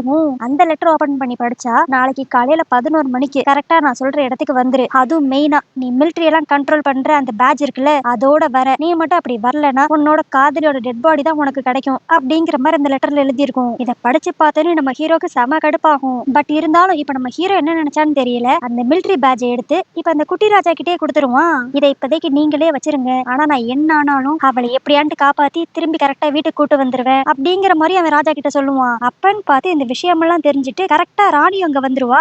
அவ தான் நம்ம ஹீரோட உயிருக்கு ஏதாவது ஆபத்துனா அதை அக்செப்ட் பண்ணிக்கவே மாட்டாள். அதனால ஒரு ராணியா நான் ஆர்டர் பண்றேன், நீ அவளை காப்பாத்தணுங்கிறதுக்காக தனியா அந்த இடத்துக்கு போறதுக்கு நான் அனுமதிக்க மாட்டேன் அப்படின்றுவா. ஆனா நம்ம ஹீரோ இப்ப யார் சொல்றதையும் கேட்கற மாதிரியே இருக்க மாட்டான். நான் கண்டிப்பா அவளை காப்பாத்துறதுக்கு அங்க போகத்தான் செய்வேன், ஏன்னா என்னோட உயிரே அவதான் அப்படிங்கிற மாதிரி சொல்லிட்டு அங்க இருந்து கிளம்பிடுவான். இதை கேட்க கேட்க அந்த ராணிக்கு செமையா காண்டாகும். அதுக்கடுத்து இப்ப நம்ம ஹீரோயினை காப்பாத்துறதுக்காக அந்த ஃபாரஸ்ட்டுக்கு தான் போவானா. அங்க பார்த்தா நம்ம ஹீரோயினை கத்தி முனையில் பிடிச்சு வச்சிருப்பாங்க.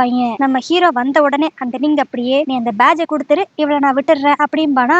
ஆனா நம்ம ஹீரோ தான் அந்த பேட்சை ஏற்கனவே அந்த குட்டி ராஜா கிட்ட கொடுத்துருப்பானே. ஆனா அப்படி இருந்தும் இப்ப அதே மாதிரி ஒரு பேட்சை எடுத்து அந்த நீங்க கிட்ட தூக்கி போடுவான். என்னடா இது அப்படின்னு நம்ம கன்ஃபியூஸ் ஆகிறப்பே அந்த பேட்ச் திடீர்னு ஒரு பவுடர் ஃபார்முக்கு மாறி அப்படியே அந்த இடமே ஒரு மாதிரி புகமூட்டமாயிரும். இந்த கேப்பை யூஸ் பண்ணிக்கிட்ட நம்ம ஹீரோ எப்படியோ நம்ம ஹீரோயினை காப்பாத்திட்டு அங்கிருந்து போயிடலாம்னு நினைப்பான். ஆனா அப்படி குதிரையில வேகமா போய்கிட்டு இருக்கப்ப அந்த நீங்க நம்ம ஹீரோவை போட்டு தள்ளி ஆகணும் அப்படிங்கிற எண்ணத்துல இப்ப ஒரு ஆரோவை ஷூட் பண்ணிருவான். போடுவான். அந்த அம்பு கரெக்டா நம்ம ஹீரோட முதுகுலே வந்து சொருகிரும். இதனால நம்ம ஹீரோ அப்படியே அந்த குதிரையில இருந்து கீழே விழுக இதை பார்த்து நம்ம ஹீரோயின் ஒரு மாதிரி அப்படியே ஃபீல் பண்ணி அழுக ஆரம்பிச்சிருவா. நீ என்ன முட்டாளா? என்ன காப்பாத்துறதுக்காக எதுக்கு இவ்வளவு தூரம் நீ கஷ்டப்படுற? நான் உன்னோட உண்மையான காதலியே கிடையாது, நான் அவள மாதிரியே இருக்கிற ஒரு சப்ஸ்டியூட் தானே அப்படிங்கிற மாதிரி அவ அழுதுகிட்டே சொல்லுவா. ஆனா அதுக்கு நம்ம ஹீரோ இப்பவுமே இல்ல, நீ அவளோட சப்ஸ்டியூட் கிடையாது, நான் மனசார நேசிக்கிற பொண்ணே நீ தான், அதை நீ தான் இன்னும் அக்செப்ட் பண்ணிக்க மாட்டேங்கிற அப்படிங்கிற மாதிரி அவன் ரொம்ப ஃபீல் பண்ணி சொல்லி அப்படியே அதே இடத்துல மயக்கம் போட்டு விழுந்துருவான். இப்ப நம்ம ஹீரோக்கு இப்படி ஆயிடுச்சுன்னு தெரிஞ்ச உடனே அந்த ராணி செமையா கடுப்பாவா. இப்ப அப்படியே கடுப்புல அந்த நிங்க போட்டு கத்திக்கிட்டு இருப்பா. உனக்கு இந்த ராஜ்யம் தானே வேணும், அதை வேற வழியில அடைய வேண்டியதானே, அதுக்கு எதுக்கு நீ டியூக்க கொல்லணுங்கிறதுல குறியா இருக்க? அவனுக்கு மட்டும் எதாவது ஆச்சு உன்னோட பிளான் ஒண்ணு கூட நான் நடக்க விடாத அளவுக்கு பண்ணிடுவேன் அப்படின்ட்டு அவ கத்த.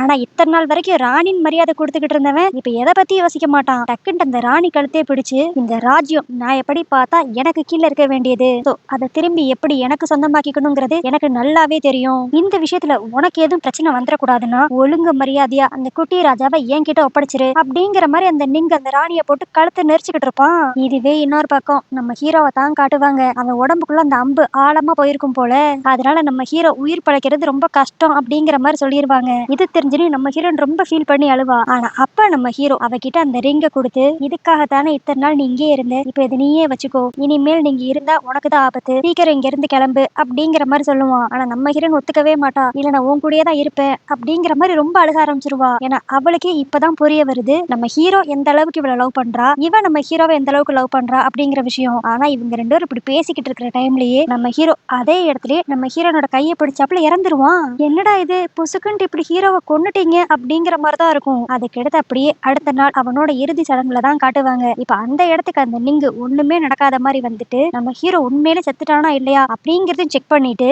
அவன் செத்துட்டான்னு தெரிஞ்ச உடனே ரொம்ப சந்தோஷமா அப்படியே நம்ம ஹீரோயின் பக்கம் வந்து, அதான் அவனே செத்துட்டானே, இனியும் நீ யாருக்காக வெயிட் பண்ண போற, பேசாம நீ என்னையவே கல்யாணம் பண்ணிக்கோ அப்படின்பா.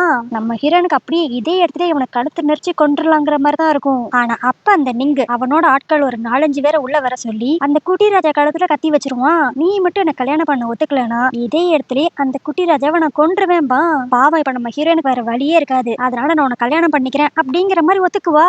அதனால அப்படியே அடுத்த நாளே அந்த கல்யாணத்துக்கான வேலையெல்லாம் நடந்து நம்ம ஹீரோனுக்கும் அந்த நிங்குக்கும் கல்யாணம் நடக்கிற மாதிரி போகும். இப்போ இந்த கல்யாணத்துக்காக நிறைய பப்ளிக் பிளஸ் இந்த ராஜ்யத்தை சேர்ந்த நிறைய அபிஷியல்ஸும் வந்திருப்பாங்க. இந்த சாக்கை யூஸ் பண்ணிட்டு நம்ம ஹீரோன் அப்படியே இல்ல நான் நீங்க கல்யாணம் பண்ணிக்க மாட்டேன் அப்படின்ட்டு எல்லாரும் முன்னாடி சொல்லிடுவா. இப்ப இப்படி சொன்னது மட்டும் இல்லாம இவன் ஒரு கொடூரமானவன், இவனால இந்த நாட்டுக்கே ஆபத்து அப்படிங்கிற மாதிரிலாம் எல்லார்கிட்டயும் சொல்லுவா. ஆனா இத வந்து அந்த நீங்க அப்போஸ் பண்ணவே மாட்டான். அவன் அப்படியே ஒரு மாதிரி வில்லத்தனமா எல்லாரும் முன்னாடியும், ஆமா அவ சொல்றது கரெக்ட் தான், இங்க வந்திருக்கிற எல்லா அபிஷியல்ஸும் ஒழுங்கு மரியாதையா இன்னைக்கே என்ன ராஜா வாக்குறீங்க, இல்லனா இங்க இருந்து யாருமே உயிரோட போக முடியாது அப்படின்னு அவன் சொன்ன உடனே அவனோட ஆட்கள் எல்லாருமே கத்தியோட உள்ள வந்துருவாங்க. இதெல்லாம் பார்த்த அந்த குட்டி ராஜா இப்ப அப்படியே நீங்க பண்றது ரொம்ப தப்பு, நான் மட்டும் இப்ப ஆர்டர் பண்ணேன்னா உங்க தலையை கூட வெட்டி சாச்சிருவாங்க அப்படிங்கிற மாதிரிலாம் அந்த குட்டி பையன் சொல்லுவான். ஆனா அதுக்கு அந்த நீங்க இப்ப அப்படியே அந்த குட்டி ராஜாவை பார்த்து, நான் எல்லாமே உங்களோட நன்மைக்காகவும் இந்த நாட்டோட நன்மைக்காகவும் தான் பண்றேன், நீங்க மட்டும் வாலண்டியரா ராஜா பதவியை எனக்கு கொடுத்துட்டீங்கன்னா நீங்க உயிரோட தப்பிச்சிருவீங்க, இல்லனா உங்க உயிர் பிளஸ் இங்க இருக்கிற எல்லாரோட உயிரும் நான் எடுத்துருவேன் அப்படின்ட்டு அந்த குட்டி பையனை மிரட்டுவான்.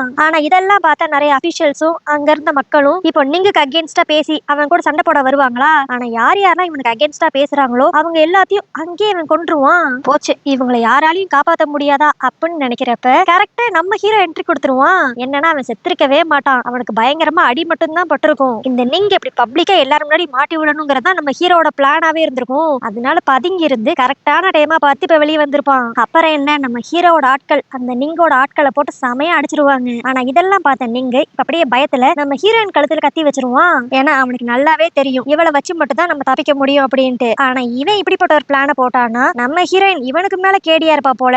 அவ அப்படியே டக்குன்ட்டு அந்த நீங்கோட கையை கடிச்சு வச்சுட்டு நம்ம ஹீரோ கிட்ட வந்துருவா. அப்புறம் என்ன, அதுக்கடுத்து அந்த நீங்கால ஒன்னும் பண்ண முடியாது. பட் இருந்தாலும் இவன் ஒரு இளவரசன்கிறனால நம்ம ஹீரோ இவனை கொல்லாம ஜெயில தூக்கி போட்டுருவான். அதுக்கடுத்து நம்ம ஹீரோயினை தான் காட்டுவாங்க. நம்ம ஹீரோ இப்ப தரன்ட்டு நம்ம ஹீரோயினை இழுத்துட்டு வந்துட்டு, இது என்ன கோலம், ஒழுங்கு முறையில சீக்கிரம் கழட்டு, பார்த்தாலே எரிச்சலா இருக்கு அப்படின்ட்டு அவளோட வெட்டிங் ட்ரெஸ் பார்த்து சொல்லுவான். இவனை வம்பளுக்குடுங்கிறதுக்காகவே நம்ம ஹீரோயினும், நான் இப்பதான் வாழ்க்கையில ஃபர்ஸ்ட் டைம் வெட்டிங் ட்ரெஸ் போட்டிருக்கேன், அதுக்குள்ள அதை கழட்ட சொல்றியே, இன்னும் கொஞ்ச நேரம் நான் அதை போட்டுக்கிறேனே அப்படின்ட்டு வம்பளுக்கிற மாதிரியே பேசுவா. ஆனா அதுக்கு நம்ம ஹீரோ டக்குன்ட்டு அவளை அப்படியே தூக்கி, நீ வாழ்நாள்ல என்ன கல்யாணம் பண்ணிக்கணுங்கிறப்ப மட்டும்தான் இந்த வெட்டிங் ட்ரெஸ் போடணும் அப்படின்னு சொல்லிட்டு அவனோட முன்னோர்கள் போட்டோ கிட்ட கூட்டு போயிருவான். அங்க போய் இப்ப அப்படியே நம்ம ஹீரோனோட ரிங் எடுத்து காமிச்சு, இந்த ரிங்குக்காக தான் இத்தனை நாள் வெயிட் பண்ணிக்கிட்டு இருக்க, இப்பதான் இந்த ரிங் உனக்கு கிடைச்சிருச்சுல, இனி நீ இதை எடுத்துட்டு உன்னோட வேர்ல்டுக்கே போயிடலாம்ல அப்படிங்கிற மாதிரி சொல்லுவான். இதுலயே நம்மளுக்கு நல்லா தெரிஞ்சிருச்சு நம்ம ஹீரோக்கும் இவ வேற ஒரு உலகத்துல இருந்து வந்திருக்கா அப்படிங்கிற அப்படிங்கிற விஷயம் தெரிஞ்சிருக்கு. அதனாலதான் இத்தனை நாள் அந்த ரிங்க அவனே வச்சுக்கிட்டு நம்ம ஹீரோயின் இந்த இடத்த விட்டு போயிடக்கூடாது அப்படிங்கிற மாதிரி நினைச்சிருப்பான். ஆனா இப்ப இந்த ரிங்க கொடுத்துட்டு நீ இங்கே இருக்கணும்னா இருக்கலாம், இல்ல உன்னோட வேர்ல்டுக்கு போகணும்னு ஆசைப்பட்டாலும் போகலாம் அப்படின்பா. ஆனா அப்ப அப்படியே நம்ம ஹீரோயின் அந்த ரிங் அவன் கையில இருந்து வாங்கிட்டு, எங்க உலகத்துல எல்லாம் ரிங்கு கொடுத்துதான் கல்யாணத்துக்கு ப்ரொபோஸே பண்ணுவாங்க, இப்ப நீ ரிங்க கொடுத்துட்டு எப்ப நம்ம ரெண்டும் கல்யாணம் பண்ணிக்கலாம் அப்படின்ட்டு கேப்பா. இதை கேட்டோட நம்ம ஹீரோக்கு செம ஹாப்பி. அப்புறம் என்ன, இவங்க இப்ப முன்னோர்கள் படத்தை கிட்ட தானே நிப்பாங்க, அதே இடத்துல வச்சு நம்ம ஹீரோ ஹீரோயின் கல்யாணம் பண்ணிக்குவாங்க. அதுக்கடுத்து என்ன, கல்யாணமே முடிஞ்சிருச்சு. அதுக்கடுத்து அப்படியே ஒரு சூப்பரான ரொமான்டிக் நைட்டை ரெண்டு பேரும் ஸ்பெண்ட் பண்ணிருவாங்க. அதுக்கடுத்து அப்படியே அடுத்த நாள் காலையில தான் காட்டுவாங்க. நம்ம ஹீரோவும் ஹீரோயினும் அப்படியே ரொமான்டிக்கா நின்று பேசிக்கிட்டு இருப்பாங்களா. அப்ப நம்ம ஹீரோ சொல்லுவான், இன்னும் கொஞ்ச நாள் மட்டும் வெயிட் பண்ணு, இந்த நாடு ஒரு நல்ல நிலைமைக்கு வந்து குட்டி ராஜா அவராவே இந்த நாட்டை ஆட்சி செய்யறப்ப நான் என்னோட வேலையை ரிசைன் பண்ணிடுவேன். ரிசைன் பண்ண கடுத்து நீயும் நானும் இந்த உலகத்தையே சுத்தணும், அதுதான் என்னோட ஆசை. ஆனா அதுக்கு நீ பண்ண வேண்டியதெல்லாம் எனக்காக வெயிட் மட்டும் பண்ணணும். 7 வருஷத்துக்கு முன்னாடி என்னை விட்டுட்டு போன மாதிரி இப்பயும் என்னை விட்டுட்டு போயிடாத அப்படிங்கிற மாதிரி அவன் கேட்டுக்கிட்டு இருப்பான். ஆனா அதுக்கு நம்ம ஹீரோயின் இப்ப அப்படியே, நான் உன்னை விட்டுட்டு போயிட மாட்டேன், பட் இருந்தாலும் அப்படிங்கிற மாதிரி தான் ஆரம்பிப்பா. அதுக்கு உடனே நம்ம ஹீரோ, இந்த இருந்தாலும் ஆனாலும் அப்படிங்கிற பேச்சுக்கே இங்க இடம் கிடையாது, நீ எங்க போனாலும் நான் உன்னை தேடி வருவேன், இந்த வட்டம் உன்னை நான் தொலைக்கவே மாட்டேன் அப்படிங்கிற மாதிரி சொல்லிட்டு நம்ம ஹீரோயினை கிஸ் பண்ண ஆரம்பிச்சிருவான். இப்ப இவங்க லவ் நல்லபடியா சக்சஸ் ஆகி ரெண்டு பேரும் கல்யாணம் பண்ண விஷயத்த ராணி கிட்டையும் குட்டி ராஜா கிட்டையும் சொல்ல போவாங்க. இதை கேட்டோன்னே அந்த குட்டி ராஜாக்கு சந்தோஷமா இருக்கும். ஆனா அந்த ராணிக்கா அப்படி நெருப்புல நிக்கிற மாதிரி செம்ம கடுப்பாகும். ஆனா அப்ப நம்ம ஹீரோ அப்படியே அந்த குட்டி ராஜா கிட்ட, நான் நீங்க இப்ப அரெஸ்ட் பண்ணிட்டேன், இன்னும் அவனோட ஆட்கள் கொஞ்சம் பேர் வெளியே சுத்திக்கிட்டு இருக்காங்க, அவங்களும் எப்படியான்ட்டு நான் 1 மாசத்துல அழிச்சிருவேன். அதுக்கடுத்து இந்த டியூக் பதவியில இருந்து நான் ரிசைன் பண்ணணும்னு ஆசைப்படுறேன், இது என்னோட கல்யாண பரிசா நீங்க கொடுப்பீங்களா அப்படிங்கிற மாதிரி அந்த குட்டி ராஜா கிட்ட நம்ம ஹீரோ கேட்பான். அந்த குட்டி ராஜாக்கு தான் நம்ம ஹீரோவை ரொம்ப பிடிக்குமே, அதனால அவர் அதுக்கு ஓகேன்றுவாரு. ஆனா இதுவே இன்னொரு பக்கம் அந்த ராணியை தான் காட்டணும், அவளுக்கு தான் செம கடுப்பாவும் பொறாமையாவும் இருக்கும். அதனால இப்ப அப்படியே ஜெயிலுக்கு போய் அந்த நீங்க பாப்பா, இன்னும் 3 நாள்ல அந்த நீங்குக்கு தூக்கு தண்டனை போல. அப்படி இருக்கிற சமயத்துல இவ போய் அவங்க கிட்ட ஒரு டீல் போடுவா, நீ மட்டும் இங்க இருந்து எஸ்கேப் ஆகணும்னு நினைச்சேன்னா அதுக்கு நான் உனக்கு ஹெல்ப் பண்றேன், அதுக்கு நீ எனக்கு பதிலுக்கு செய்ய வேண்டியதெல்லாம் எப்படியான்ட்டு அந்த ஆனை நீ கொலை பண்ணணும் அப்படிங்கிற மாதிரி நம்ம ஹீரோயினை கொலை பண்ண சொல்லி இவ கேப்பா. கண்டிப்பா இந்த நீங்க இந்த விஷயத்துக்கு மாட்டேன்னு சொல்லவே மாட்டான், அவனும் அப்படியே ஒத்துக்குவான். அதுக்கடுத்து அப்படியே அடுத்த நாள் தான் காட்டுவாங்க. அந்த ராணி நம்ம ஹீரோயின் கிட்ட பேசுறதுக்காக நம்ம ஹீரோயினை இப்ப பேலஸ்க்கு வர சொல்லிருப்பா. அங்க அவ ஸ்ட்ரெயிட்டாவே நம்ம ஹீரோயின் கிட்ட சொல்லிருவா, உனக்கும் டியூக்குக்கும் நடந்த கல்யாணம் செல்லுபடி ஆகாது, அதெல்லாம் விட மெயினா நான் ஒன்னு அவர்கிட்ட நெருங்க விடவே மாட்டேன், நீ அவர் பக்கத்துல வர வர அவரோட உயிருக்கு தான் ஆபத்து அப்படிங்கிற மாதிரிலாம் அந்த ராணி சொல்லி பாப்பா. ஆனா இவளோட இன்டென்ஷன் என்னன்ட்டு நம்ம ஹீரோனுக்கு நல்லாவே தெரியும். அதனால நம்ம ஹீரோனும் ஸ்ட்ரெயிட் ஃபார்வர்டா, நீங்க என்ன சொன்னாலும் நான் ஏத்துக்க மாட்டேன், என்ன நடந்தாலும் நான் அவரை விட்டு விலகி போவே மாட்டேன் அப்படிம்பாளா. அதுக்கு அந்த ராணி ஒரு மாதிரி வில்லத்தனமா, ஓ நீ இவ்வளவு ஸ்டபனா இருந்தேனா, 7 வருஷத்துக்கு முன்னாடி உன்னை போட்டு தள்ளணும்னு நினைச்ச எனக்கு இப்ப அதை திரும்பி செய்யறதுக்கு ரொம்ப நேரம் ஆகாது அப்படிங்கிற மாதிரி சொல்லுவா. இதை இவ சொல்லி முடிச்ச உடனே நம்ம ஹீரோனுக்கு அப்படியே தலை சுத்துற மாதிரி இருக்கும். என்னன்னு பார்த்தா நம்ம ஹீரோயின் குடிச்ச காஃபில எதையோ கலந்துட்டாங்க போல. அதனால நம்ம ஹீரோயின் அதே இடத்துல அப்படியே மயங்கி விழுந்துருவா. இப்ப இவளை போட்டு தள்ளுறதுக்காக அந்த நீங்கும் அதே இடத்துக்கு வந்துருவான். இதுவே இன்னொரு பக்கம் நம்ம ஹீரோவை தான் காட்டுவாங்க. அவனுக்கு இப்ப இன்ஃபர்மேஷன் வந்து சேர்ந்துரும், அந்த நீங்கு ஜெயில இருந்து தப்பிச்சிட்டான், அது மட்டும் இல்லாம நம்ம ஹீரோயினை கடத்தி வச்சிருக்கான் அப்படிங்கிற விஷயம் அவனுக்கு தெரிய வந்துரும். அதனால அவன் ஒரு பக்கம் நம்ம ஹீரோயினை காப்பாத்துறதுக்காக வந்துகிட்டு இருப்பான். இன்னொரு பக்கம் இப்ப பேலஸ்ல தான் காட்டுவாங்க. அங்க அந்த நீங்க இன்னும் நம்ம ஹீரோயினை கொல்லாமையே வச்சிருப்பான். இதை பார்த்த அந்த ராணி, நீ என்ன இன்னும் இவ்வளவு கொல்லலையா அப்படின்ட்டு கேட்க, இல்ல இவனை கண்டிப்பா தேவைப்படுவா, ஏன்னா இவளை வச்சுதான் அந்த டியூக்கை நான் போட்டு தள்ள முடியும் அப்படிங்கிற மாதிரி சொல்லுவான். இதை கேட்டுன்னு அந்த ராணிக்கு ஒரு மாதிரி ஷாக் ஆயிரும். நம்ம பிளான மறந்துட்டியா, இவளை போட்டு தள்ளுறது மட்டும் தான் நம்ம பிளான்லயே இருக்கு, டியூக்கு மட்டும் எதாவது ஆச்சு அதுக்கடுத்து நான் சும்மாவே விட மாட்டேன் அப்படிங்கிற மாதிரி அவ ஒரு பக்கம் கத்திக்கிட்டு இருப்பா. ஆனா அவன் பார்த்து நம்ம ஹீரோயினுக்கு அப்படியே மயக்கம் தெளிகிற மாதிரி இருக்குமா. நல்ல வேலை அந்த இடத்துக்கு நம்ம ஹீரோயினோட வேலைக்காரி வந்து அவளை அப்படியே அங்க இருந்து யாருக்கும் தெரியாம கூட்டு போயிருவா. ஆனா இவங்க அங்க இருந்து போன கொஞ்ச நேரத்திலேயே நம்ம ஹீரோயின் மிஸ் ஆகிறா அப்படிங்கிற விஷயத்த அந்த நீங்க கண்டுபிடிச்சிருவான். இப்ப ஏற்கனவே நம்ம ஹீரோயின் மயக்க நிலைமையில இருந்தனால அவளால வேகமா ஓட முடியாதா, இந்த சான்ஸ் யூஸ் பண்ணிக்கிட்ட அந்த நீங்க இப்ப எப்படியோ நம்ம ஹீரோயினை ஃபாலோ பண்ணிட்டு கரெக்டா வந்துருவான். நம்ம ஹீரோயின் அந்த வேலைக்காரி இப்படியான்னு தப்பிச்சு போயிடலாம் தான் நினைப்பாங்க. ஆனா அதுக்குள்ள அந்த நீங்க இப்ப அந்த வேலைக்காரியை பிடிச்சு போட்டு தள்ளிடுவான். பாவம் நம்ம ஹீரோயின் ரொம்ப கதறி கதறி அழுவா, தன்னை காப்பாத்த வந்தனாலதான் இந்த பொண்ணு இப்படி செத்து போச்சு அப்படின்ட்டு. ஆனாலும் இவன் கையில மாட்டிக்க கூடாதுங்கிறதுக்காக வேகமா அங்க இருந்து ஓட ட்ரை பண்ணுவா. இதுவே இன்னொரு பக்கம் நம்ம ஹீரோ இப்ப பேலஸ்குள்ள வந்துருவானா. இந்த விஷயம் தெரிஞ்சிருந்த நீங்க இப்ப நம்ம ஹீரோயின் எதுவுமே பண்ணாம விட்டுட்டு நம்ம ஹீரோவை போட்டதுல போயிருவான். இப்ப உள்ள வந்துகிட்டு இருக்கிற நம்ம ஹீரோவையும் அவனோட அசிஸ்டன்ட்டையும் தான் காட்டுவாங்க. இவங்களை நோக்கி அந்த நீங்க இப்ப ஒரு ஆரோவை ஷூட் பண்ணுவானா, இதை அந்த அசிஸ்டன்ட் நோட் பண்ணிருவான். அவன் அப்படியே டக்குன்ட்டு நம்ம ஹீரோ முன்னாடி வந்து நின்றுவான். அதனால பாவம் அந்த அம்பு அவன் மேல பட்டு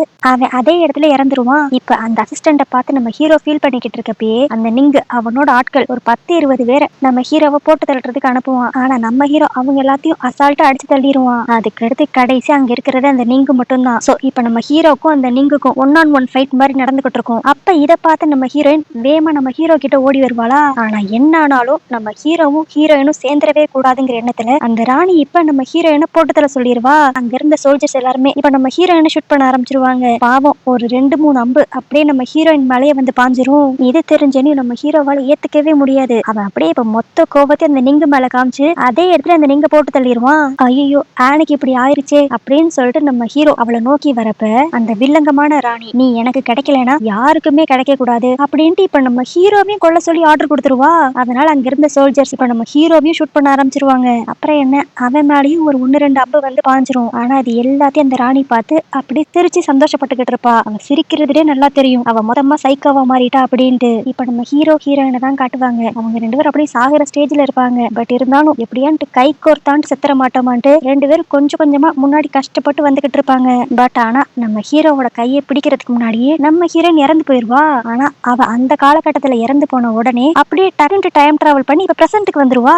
இது ரியலைஸ் ஆனோடனே நம்ம ஹீரோயின் இப்ப எப்படியோ திரும்பி அந்த மோதிரத்தை எடுத்துட்டு திரும்பி டைம் டிராவல் பண்ணிட்டு போய் நம்ம ஹீரோவை காப்பாத்தணும்னு நினைப்பா. ஆனா திரும்பி அவளுக்கு எப்படி போறதுன்னு தெரியாது. அதனால இந்த ரிங் முன்னாடி அப்படியே அழுக ஆரம்பிப்பா. ப்ளீஸ் என்ன திரும்பி அந்த காலகட்டத்துக்கே கூட்டு போயிருன்ட்டு. பட் ஆனா ஒரு யூஸும் இருக்காது. நம்ம ஹீரோயின் அப்படியே பிரசன்ட்லயே தான் இருப்பா. அதுக்கடுத்து இப்ப நம்ம ஹீரோயின் அவளோட லேப்டாப் எடுத்து நம்ம ஹீரோவை பத்தி போட்டு சர்ச் பண்ணி பாப்பா. அவன் டியூக்கு தானே, அதனால ஹிஸ்டரியில அவனோட பேர் இருக்கும். சோ அவனோட டீடைல்ஸ் எல்லாமே இப்ப வந்துரும். அதுல பார்த்தா அவனை 7 வயசுல யாரோ கடத்த ட்ரை பண்ணாங்க. அப்ப முன்ன பின்ன பேர் தெரியாத ஒரு ஆள் வந்து அவனை காப்பாத்திட்டாங்க. ஆனா அந்த இன்சிடென்ட்ல அவனோட அம்மா அப்பா இறந்துட்டாங்க. அதுக்கடுத்து அவனோட 21வது வயசுல அவன் டியூக்குங்கிற பதவியை ஏத்துக்கிட்டான். கடைசியில 28வது வயசுல இறந்துட்டான் அப்படிங்கிற மாதிரி நெட்ல போட்டிருக்கும். இதை படிச்சு பார்த்துன்னு நம்ம ஹீரோயின் புரிஞ்சுக்குவா. கடைசியா அந்த நிங்க கூட போட்ட சண்டையில அந்த ராணினால நம்ம ஹீரோ இறந்துட்டான் அப்படின்ட்டு. பட் ஆனா நம்ம ஹீரோனுக்கு இப்ப அந்த ராணி மேல கோவம் வரதை விட அவன் மேலதான் அவளுக்கு நிறைய கோபம் வரும். ஏன்னா இவன் மட்டும் டைம் டிராவல் பண்ணி போகலன்னா அந்த ராணி ஹீரோவை கொண்டிருக்க மாட்டா அப்படிங்கிற மாதிரி இவளையே பிளேம் பண்ணிக்குவா. சோ எப்படியான்ட்டு திரும்பவும் டைம் டிராவல் பண்ணி ஹீரோவை காப்பாத்தணும்ட்டு நம்ம ஹீரோயின் ரொம்ப முயற்சி பண்ணுவா. ஆனா எப்படி அந்த ரிங்கை யூஸ் பண்ணா திரும்பி டைம் டிராவல் பண்ண முடியும் அப்படிங்கிற விஷயம் நம்ம ஹீரோனுக்கு தெரியாது. அதனால அவ கையெல்லாம் அப்படியே குத்திட்டு அதுல இருந்து வர ரத்தத்தை அந்த ரிங்கு மேல தடவி இப்ப ஏன் டைம் டிராவல் பண்ண முடியுதான்னு சொல்லி பாப்பா. ஆனா அவ எத்தனை தடவை ட்ரை பண்ணாலும் அவளால டைம் டிராவல் பண்ணவே முடியாது. கடைசியில இதனாலேயே நம்ம ஹீரோயின் வெக்ஸ் ஆகி ஹீரோவை நான் தான் கொன்னுட்டேன் அப்படின்ட்டு சூசைட் பண்ணிக்கிற அளவுக்கு போயிருவா. நல்ல வேலை கரெக்டா அப்பன்னு பார்த்து நம்ம ஹீரோயினோட ஃப்ரெண்டு வந்துருவா. ஏ என்னடி பண்ற, கீழே இறங்கு அப்படிங்கிற மாதிரி சொல்லுவா. ஆனா நம்ம ஹீரோயின் யார் பேச்சையும் கேட்காம இல்ல நான் இந்த உலகத்துல செத்துட்டேன்னா கண்டிப்பா நான் டைம் டிராவல் பண்றதுக்கு வாய்ப்பு இருக்கும், நான் அவனை காப்பாத்தி ஆகணும், அதனால நான் சாக போறேன் அப்படின்னு சொல்லிட்டு நம்ம ஹீரோவோட கல்லறையில இருந்து ஒரு லவ் லெட்டர் ஸ்டார்டிங் சீன் எடுத்திருப்பாங்கல்ல, இப்போ அதுல இருந்த கவிதையை நம்ம ஹீரோயின் அந்த ரிங்க பார்த்து அப்படியே சொன்ன உடனே திடீர்னு அவ மாயமா மறைஞ்சு போயிருவா. அங்க இருந்த ஃப்ரெண்டுக்கு ஒன்னும் புரியாது. ஒருவேளை கீழே குதிச்சிட்டாளா அப்படின்னு சொல்லி பார்த்தா கீழேயும் நம்ம ஹீரோயின் இருக்க மாட்டா. அதனால அந்த ஃப்ரெண்ட் ரொம்ப கன்ஃபியூஸ் ஆயிருவா. ஆனா நம்மளுக்கு நல்லா தெரிஞ்சிருச்சு நம்ம ஹீரோயின் டைம் டிராவல் பண்ணிட்டா அப்படின்ட்டு. இப்ப அப்படியே ஃபாஸ்ட் டைம்ல தான் காட்டுவாங்க. அங்க நம்ம ஹீரோ 4-5 பொண்ணுங்க கூட உட்காந்துருப்பான். என்னன்னா இது வந்து ஒரு அந்தப்புறங்கிற மாதிரி ஏரியா போல. அந்த இடத்துல நம்ம ஹீரோ இருப்பான். இப்ப அப்பன்னு பார்த்து திடீர்னு வானத்துல இருந்து ஏதோ சத்தம் வரும். என்னன்னு பார்த்தா நம்ம ஹீரோயின் பொத்துன்னு வந்து விழுக வருவா. இதை பார்த்து நம்ம ஹீரோ அப்படியே லபக்குன்னு போய் நம்ம ஹீரோயினை கேட்ச் பண்ணிக்க இவனை பார்த்துன்னு நம்ம ஹீரோயினுக்கு சந்தோஷமாயிரும். நீ இன்னும் சாகலையா, உயிரோட தான் இருக்கியா அப்படின்ட்டு ஹக் பண்ணிக்குவா. ஆனா இதுவே நம்ம ஹீரோவை தான் பார்க்கணும். மேடம் நீங்க யாரு, கையெடுங்க எனக்கு கூசுது அப்படிங்கிற மாதிரி சொல்லுவான். நம்ம ஹீரோனுக்கு ஒண்ணும் புரியாது. இவன் என்ன நம்மள யாருன்னே தெரியாத மாதிரி நடந்துக்கிறான் அப்படின்ட்டு அவ யோசித்துக்கிட்டு இருக்கப்பே பொத்துன்னு மயக்கம் போட்டு விழுந்துருவா. அதுக்கு அடுத்து கொஞ்ச நேரம் கழிச்சு நம்ம ஹீரோயின் நம்ம ஹீரோவோட வீட்டுல தான் கண் முழிப்பா. இப்ப நம்ம ஹீரோவை பார்த்தனையும் அவ மறுபடியும் சந்தோஷப்படுவான்னு சொல்லி நினைச்சா நம்ம ஹீரோவை கழுவி கழுவி ஊத்துவா. டேய் என்கிட்ட எவ்வளவு வசனமா டைலாக் பேசுனேன், நம்ம 2 பேரும் வாழ்ந்தா ஒன்னாதான் வாழணும், செத்தாலும் ஒன்னாதான் சாகணும்ட்டு. அன்னைக்கு நடந்த சம்பவத்துல நான் செத்துட்டேன்னு நினைச்சிட்டு நீ ஃபீல் பண்ணுவேன்னு சொல்லி பார்த்தா நீ இங்க என்னன்னா 4 பொண்ணுங்க கூட கூத்தடிச்சுக்கிட்டு இருக்கியா அப்படி இப்படின்ட்டு நம்ம ஹீரோ நல்லா அவனை கழுவி ஊத்துவா. ஆனா அதுக்கு நம்ம ஹீரோ இப்ப அப்படியே சிரிச்சுக்கிட்டே மேடம் உங்களுக்கு என்னாச்சு, ஏன் ஏதோ மாதிரி பேசிக்கிட்டு இருக்கீங்க, நம்ம 2 பேரும் இப்பதான் ஃபர்ஸ்ட் டைம் மீட் பண்றோம், அதுக்குள்ள பல நாள் நம்மளுக்குள்ள ஏதோ பழக்கம் இருக்கிற மாதிரி பேசிக்கிட்டு இருக்கீங்க அப்படின்பா. நம்மளுக்கே ஒரு மாதிரி குழப்பமாயிரும். என்னடா இது, டைம் டிராவல் பண்ணிட்டு வந்தப்ப இவளுக்கு எதுவுமே ஞாபகம் இல்லைன்னாங்க, இப்ப 2வது தடவை டைம் டிராவல் பண்ணிட்டு வரப்ப நம்ம ஹீரோக்கு எதுவுமே ஞாபகம் இல்லையே அப்படிங்கிற மாதிரி தான் இருக்கும். அப்புறம் தான் நம்ம ஹீரோயின் நல்லா உன்னிச்சு நோட் பண்ணுவா. நம்ம ஹீரோவோட ஹேர் ஸ்டைல், அவனோட ட்ரெஸ்ஸிங் சென்ஸ் எல்லாமே வேற மாதிரி இருக்கும். அதனால நம்ம ஹீரோயின் அப்படியே அவனை பார்த்து நீ டியூக் தானே, ஏன் டியூக்கோட ட்ரெஸ் போடாம இப்படி ட்ரெஸ் பண்ணி சுத்திக்கிட்டு இருக்க அப்படின்ட்டு கேட்க அதுக்கு நம்ம ஹீரோ என்னது நான் டியூக்கா, ஐயோ அந்த பதவியே வேணான்னு சொல்லிட்டு நான் பேலஸ் பக்கமே போறது இல்லையே அப்படின்பா. நம்ம ஹீரோனுக்கு ரொம்ப குழப்பமாயிரும். ஐயோ இங்க என்னதான் நடக்குது அப்படிங்கிற மாதிரி. அப்புறம் தான் நம்ம ஹீரோவோட வயசை கேட்டா அவனுக்கு இப்ப 20 வயசு தான் ஆகுதான். இதை நம்ம ஹீரோ சொன்ன கடுத்துதான் நம்ம ஹீரோனுக்கு ஒரு விஷயமே புரிய வரும். இவ போன வட்டம் டைம் டிராவல் பண்ணப்ப எந்த வருஷத்துக்கு வந்தாலோ அதை விட 7 வருஷத்துக்கு முன்னாடி டைம் இப்ப நம்ம ஹீரோயின் போயிட்டா. இது தெரிஞ்ச உடனே நம்ம ஹீரோயின் கொஞ்சம் ரிலாக்ஸ் ஆயிருவா. ஓகே, இன்னும் 7 வருஷம் கழிச்சுதான் இவன் சாகுறதுக்கு வாய்ப்பு இருக்கு, அதுக்குள்ள எப்படியாண்டு நம்ம இவனோட விதியை மாத்திரணும் அப்படிங்கிற மாதிரி அவ யோசிப்பா. அதனால இவ ஃபர்ஸ்ட் செய்யற விஷயமே நம்ம ஹீரோவை பேலஸ் பக்கமே போக விடக்கூடாது, அவன் டியூக் ஆக கூடாது அப்படிங்கிற மாதிரி அவன் நினைப்பா. அதுக்கேத்தாப்புலதான் நம்ம ஹீரோவோட மைண்ட் செட்டும் இருக்கும். அவன் அப்படியே ஜாலியா இந்த லைஃப் என்ஜாய் பண்ணணும், இந்த உலகத்தையே சுத்தணும் அப்படிங்கிற மாதிரி ஆசைப்படுவான். இதை கேட்டோன்னே நம்ம ஹீரோயினும் உன்னோட ஆசையெல்லாம் இன்ட்ரெஸ்டிங்கா இருக்கு, உன்னோட ஆசையை நிறைவேற்றுறதுக்கு நான் உனக்கு ஹெல்ப் பண்றேன் அப்படின்பா. இதை கேட்டோன்னே நம்ம ஹீரோக்கு ரொம்ப பிடிச்சு போயிடும். ஏன்னா இவனோட இப்படிப்பட்ட ஆசையை இது வரைக்கும் யாரும் அப்ரிஷியேட் பண்ணியிருக்கவே மாட்டாங்க. நீ டியூக் ஆகணும் அப்படிங்கிற மாதிரி சொல்லி வளர்த்திருப்பாங்க. ஆனா நம்ம ஹீரோயின் தான் ஃபர்ஸ்ட் டைம் இது இப்படி உலகத்தையே சுத்தணும்னு சொல்லி ஆசைப்படுறத அப்ரிஷியேட் பண்ணுவா. அதனால நம்ம ஹீரோக்கு லைட்டா ஸ்டார்டிங் எடுத்து இவளை பிடிக்க ஆரம்பிச்சிரும். அதுக்கடுத்து அப்படியே அன்னைக்கு நைட்டு தான் காட்டுவாங்க. நம்ம ஹீரோயின் நம்ம ஹீரோட வீட்டுல தான் தங்கியிருப்பா. இப்ப தூங்குறப்ப அவளுக்கு அப்படியே பழைய விஷயங்கள்ல ஞாபகம் வருமா. இதனால நம்ம ஹீரோயின் ரொம்ப பயந்து போயிருவா. அடுத்த ஸ்டெப்பை சீக்கிரமாவே எடுக்கணும்னு யோசிப்பா. அடுத்து நம்ம ஹீரோட உயிருக்கு ஆபத்து வர்றதுக்கு காரணமா இருக்கிறது அந்த நிங்கும் இந்த ராணி மட்டும்தான். இவங்க 2 பேத்தையும் நம்ம ஹீரோ பக்கமே நெருங்க விடக்கூடாது. அதனால இவங்கள பத்தின விஷயங்களை தெரிஞ்சுக்கணும்ட்டு அடுத்த நாள் நம்ம ஹீரோ கிட்ட அப்படியே லைட்டா போட்டு வாங்குவா. அப்பதான் நம்ம ஹீரோ எனக்கு 2 விஷயம் தெரிய வரும். அந்த ராணியா இருந்த பொண்ணு பேர் வந்து யூ. அவ வந்து பிரைம் மினிஸ்டரோட 2வது பொண்ணு. அவளுக்கு இன்னும் கல்யாணம் ஆகல. அவ இன்னும் அவங்க அப்பா வீட்டுல தான் இருக்கா. அதே மாதிரி நம்ம பார்த்த அந்த குட்டி ராஜா இன்னும் பிறக்கவே இல்ல. அந்த குட்டி ராஜாவோட அப்பா தான் இப்ப இந்த நாட்டுக்கே ராஜாவா இருக்காரு. இன்னொரு பக்கம் அந்த நிங்கு, அவன் வந்து இப்ப பிரசண்டா ராஜாவா இருக்கிறவரோட தம்பி போல. ஆனா தன்னோட தம்பி எப்படியாண்டு ஆட்சியை பிடிச்சிடணும்னு சொல்லி ட்ரை பண்றாங்கிறதுக்காகவே அந்த ராஜா நீங்க இப்ப ஊருக்கு வெளியே தான் தங்க வச்சிருப்பாரு. அதனால நீங்கனால இப்போதைக்கு எந்த பிரச்சனையும் இல்ல, நம்ம அடுத்து டீல் பண்ண வேண்டியது யூ தான் அப்படிங்கிற மாதிரி நம்ம ஹீரோயின் யோசிச்சுக்கிட்டு இருப்பா. அதுக்கடுத்து இப்ப நம்ம ஹீரோவும் ஹீரோயினும் வெளியே நிறைய இடங்களுக்கு வந்து யாரையோ தேடுற மாதிரி இருக்கும். என்னன்னு பார்த்தா நம்ம ஹீரோயின் எப்படியாண்டு இந்த யூவை மீட் பண்ணி அவளை போட்டு தள்ளணுங்கிற பிளான்ல இருக்கா போல. பட் ஆனா அவ எங்க இருப்பா, அவளை எங்க மீட் பண்ணலாம் அப்படிங்கிற விஷயம் நம்ம ஹீரோயினுக்கு தெரியாது. அதனால நம்ம ஹீரோவை ஏமாத்தி அந்த யூங்கிற பொண்ணு ரொம்ப அழகா இருப்பாளாமே, அவளை நான் ஒரு தடவையான்னு பார்த்தாகணும் அப்படி இப்படின்ட்டு பல பிட்ட போட்டு அவளை பாக்குறதுக்காகத்தான் இப்ப இவ நம்ம ஹீரோவை வெளியே கூட்டு வந்திருப்பா. நம்ம ஹீரோக்கு இதுல இஷ்டம் இருக்காது. பட் இருந்தாலும் நம்ம ஹீரோயின் கேட்டதால அவனும் நம்ம ஹீரோயினை நிறைய இடங்களுக்கு அப்படியே கூட்டு போய் அந்த யூ இருக்காளன்னு சொல்லி தேடிக்கிட்டு இருப்பாங்க. அப்போ ஒரு கேங் ஆஃப் மெம்பர்ஸ் வந்து நம்ம ஹீரோவை வம்பளுக்கு ட்ரை பண்ணுவாங்க. ஆனா நம்ம ஹீரோ பெருசா கண்டுக்க மாட்டான். ஆனா அப்ப அந்த பசங்க எல்லாம் உனக்கு எனக்கு ஒரு மேட்ச் வச்சுக்குவோம், இப்ப கவிதை போட்டி நடக்குது, இந்த ஊர்ல எல்லாரும் ஒன்னதான் பெரிய ஆளு அப்படிங்கிற மாதிரி சொல்றாங்க, அதை ப்ரூவ் பண்ணணும்னா இந்த கவிதை போட்டியில நீ ஜெயிச்சு காட்டு பாப்போம் அப்படின்ட்டு அந்த பையன் வீம்புக்குனே நம்ம ஹீரோவை தூண்டி விடுவான். ஆனா நம்ம ஹீரோக்கு அவனை பத்தி தெரியாதா, அவனுக்கு சுத்தமா கவிதையே வராது போல. அதனால இந்த போட்டியில நான் கலந்துக்க மாட்டேன்னு சொல்லுவான். ஆனா இவன் இப்படி வம்பளுத்தோனையும் நம்ம ஹீரோனால அக்செப்ட் பண்ணிக்கவே முடியாது. அவ உடனே நீ தைரியமா ஸ்டேஜ் ஏறி கவிதை சொல்லு அப்படின்ட்டு நம்ம ஹீரோ கிட்ட பாசிட்டிவா பேசி அனுப்புவா. இப்ப அங்க போய் பார்த்தா அந்த ஆப்போசிட்ல இருந்த பையன் கொஞ்சம் ஏதோ பரவாயில்லாம கவிதை சொல்லுவான். இதுவே நம்ம ஹீரோவை பார்த்தா டாப் டாக்கரா கவிதை சொல்லிடுவான். எல்லாரும் வாயடிச்சு போயிருவாங்க, இவனா இவ்வளவு அறிவாளித்தனமா கவிதை எல்லாம் சொல்றான் அப்படின்ட்டு. அப்புறம் தான் பார்த்தா இதுக்கு பின்னாடி நம்ம ஹீரோயினோட மாஸ்டர் பிளான் தான் இருக்கும். அவன் நம்ம காலத்துல படிச்ச சில கவிதையை எடுத்து நம்ம ஹீரோக்கு சொல்லியிருக்க, அந்த கவிதையை தான் நம்ம ஹீரோ இப்ப அந்த காம்படிஷன்ல சொல்லியிருப்பான். இந்த கவிதை நிறைய பேருக்கு பிடிச்சு போனனால நம்ம ஹீரோ அந்த காம்படிஷன்ல ஜெயிச்சிருவான். அதுக்கு ரொக்க பரிசா நிறைய காசு வேற அவனுக்கு கொடுப்பாங்க. ஆனா இந்த போட்டியில ஜெயிக்கிறதுக்கு மெயின் காரணமே நம்ம ஹீரோயின் தானே. அதனால நம்ம ஹீரோ அந்த காசு மொத்தத்தையும் நம்ம ஹீரோயின் கிட்ட கொடுத்துருவான். ஆனா இப்பதான் நம்ம ஹீரோயின் ஒரு விஷயத்தை அப்படி கனெக்ட் பண்ணி பாப்பா. இதுக்கு முன்னாடி டைம் டிராவல் பண்ணிட்டு போனப்ப இதே மாதிரி இதே கவிதையை தான் அவ சொல்லியிருப்பா. ஆனா அப்ப எல்லாரும் நீ என்ன டியூக்கோட கவிதையை காப்பி அடிக்கிறியா அப்படின்னு கேட்டிருப்பாங்க. இப்ப அந்த விஷயத்தையும் இந்த விஷயத்தையும் லிங்க் பண்ணி பார்த்தா ஆக்சுவலி இவ சொல்லி கொடுத்த கவிதையை தான் நம்ம ஹீரோ இப்ப சொல்லியிருக்கான். அதைத்தான் திரும்பி 7 வருஷம் கழிச்சு நம்ம ஹீரோயின் அந்த காம்படிஷன்ல சொல்லியிருப்பா.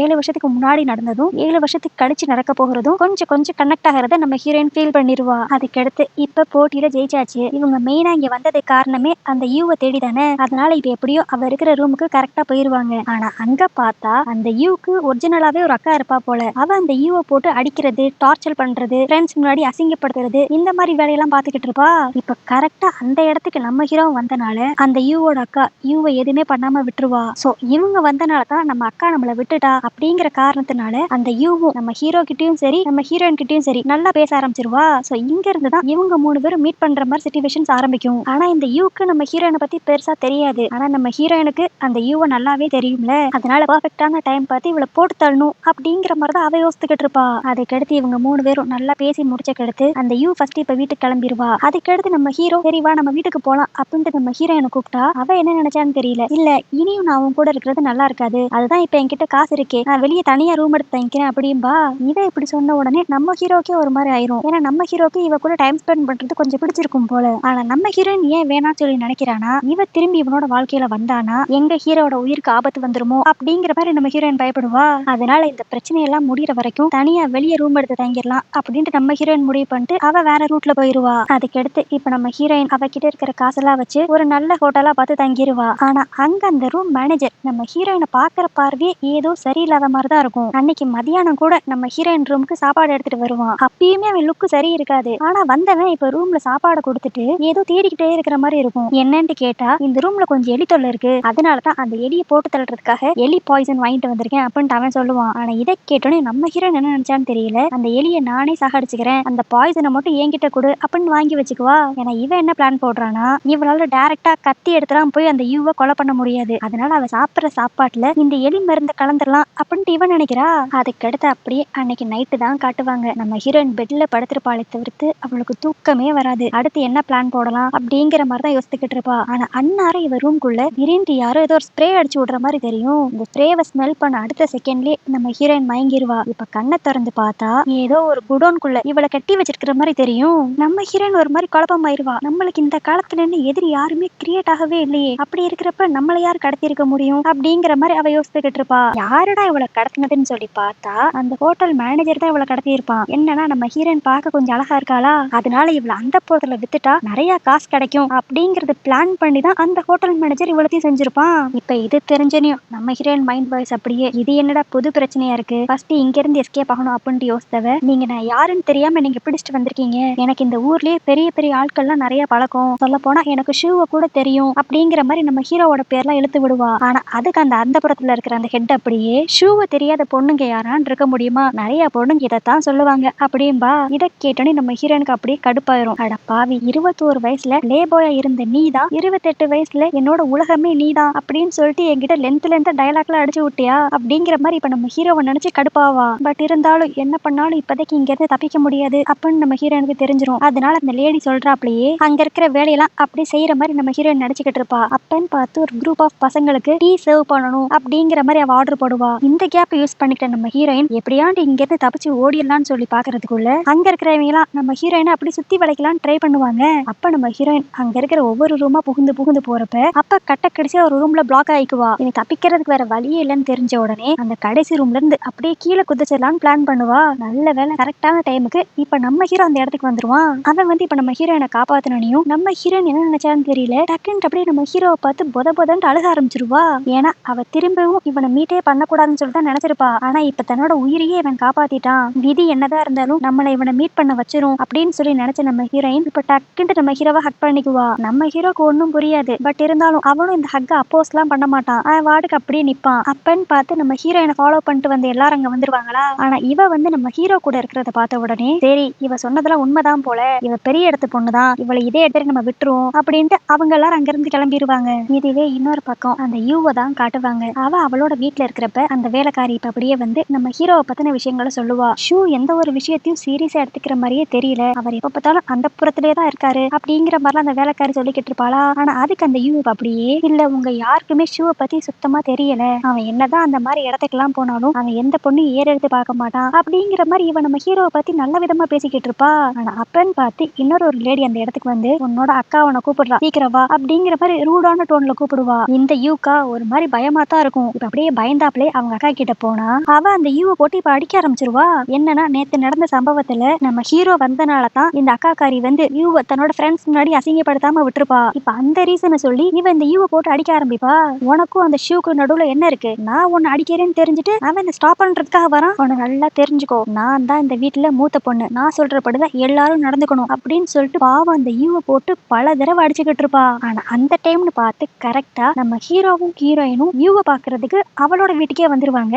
அங்க பார்த்தா அந்த அக்கா கறி யூவை போட்டு இப்படி அடிக்கிறான்னு தெரிஞ்ச உடனே நம்ம ஹீரோயினுக்கு ஒரு மாதிரி மனசு கேட்காது. அதனால நம்ம ஹீரோயின் அப்படி வேம கோவத்தோட போய் அந்த அக்கா கறியை தடுக்கலான்ட்டு போவாளா. ஆனா அந்த அக்கா கறி ரொம்ப கொடூரமானவளா இருப்பா போல, என்னையவே நீ தடுக்க பாக்குறியா அப்படின்ட்டு இப்ப நம்ம ஹீரோயின் அடிக்கிறதுக்காக வர அந்த டைம் அந்த யூ அப்படியே குறுக்கால வந்துருவா. இதனால மறுபடியும் அந்த யூ கடி விழுந்துரும். இதெல்லாம் பார்த்த நம்ம ஹீரோ இப்ப அப்படியே அந்த அக்கா காரியை நல்லா மிரட்டி விட்டுருவான். இங்க நடக்கிற விஷயத்த மட்டும் நான் ராஜா கிட்டயோ இல்ல வெளியவோ சொன்னா உனக்கு தான் தேவையில்லாத பிரச்சனை அப்படின்ட்டு நல்லா மிரட்டி விட்டுருவான். இதனால அந்த அக்காக்காரியும் இப்போதைக்கு அந்த யூ அடிக்கிறத நிப்பாட்டிட்டு அங்க இருந்து கிளம்பிடுவா. இப்படி நம்ம ஹீரோ ஹெல்ப் பண்ணது அந்த யூக்கு இன்னும் கொஞ்சம் நம்ம ஹீரோ மேல இன்ட்ரெஸ்ட் கூட்டி விட்டுரும். அதுக்கடுத்து இப்ப நம்ம ஹீரோயின் அந்த யூ முதுகுல இருக்கிற காயத்தெல்லாம் பார்த்து அதுக்கு மருந்து போடுறதுக்காக வருவாளா. பார்த்தா அந்த யூவோட முதுகுல எக்கச்சக்க காயம் இருக்கும். இதை பார்த்து நம்ம ஹீரோயின் ஒரு மாதிரி ஃபீல் பண்ணி, அவ உன்னோட அக்காவா இருந்தா என்ன, அவ அடிக்கிறதெல்லாம் நீ வாங்கிட்டு இருப்பியா அப்படிங்கிற மாதிரி அந்த யூக்கு அட்வைஸ் பண்ணுவா. ஆனா அதுக்கு அந்த யூ இப்ப அப்படியே, அவளா எனக்கு வாய் வார்த்தையில மட்டும்தான் அக்கா, அவளுக்கு எப்பப்பெல்லாம் கோவம் வருதோ என்னை இப்படிதான் போட்டு அடிப்பா. ஆனா உன்னை நான் பார்த்து ஜஸ்ட் 2 நாள் தான் ஆச்சு. ஆனா அதுக்குள்ள நீ எனக்கு நிறைய ஹெல்ப் பண்ணிருக்க.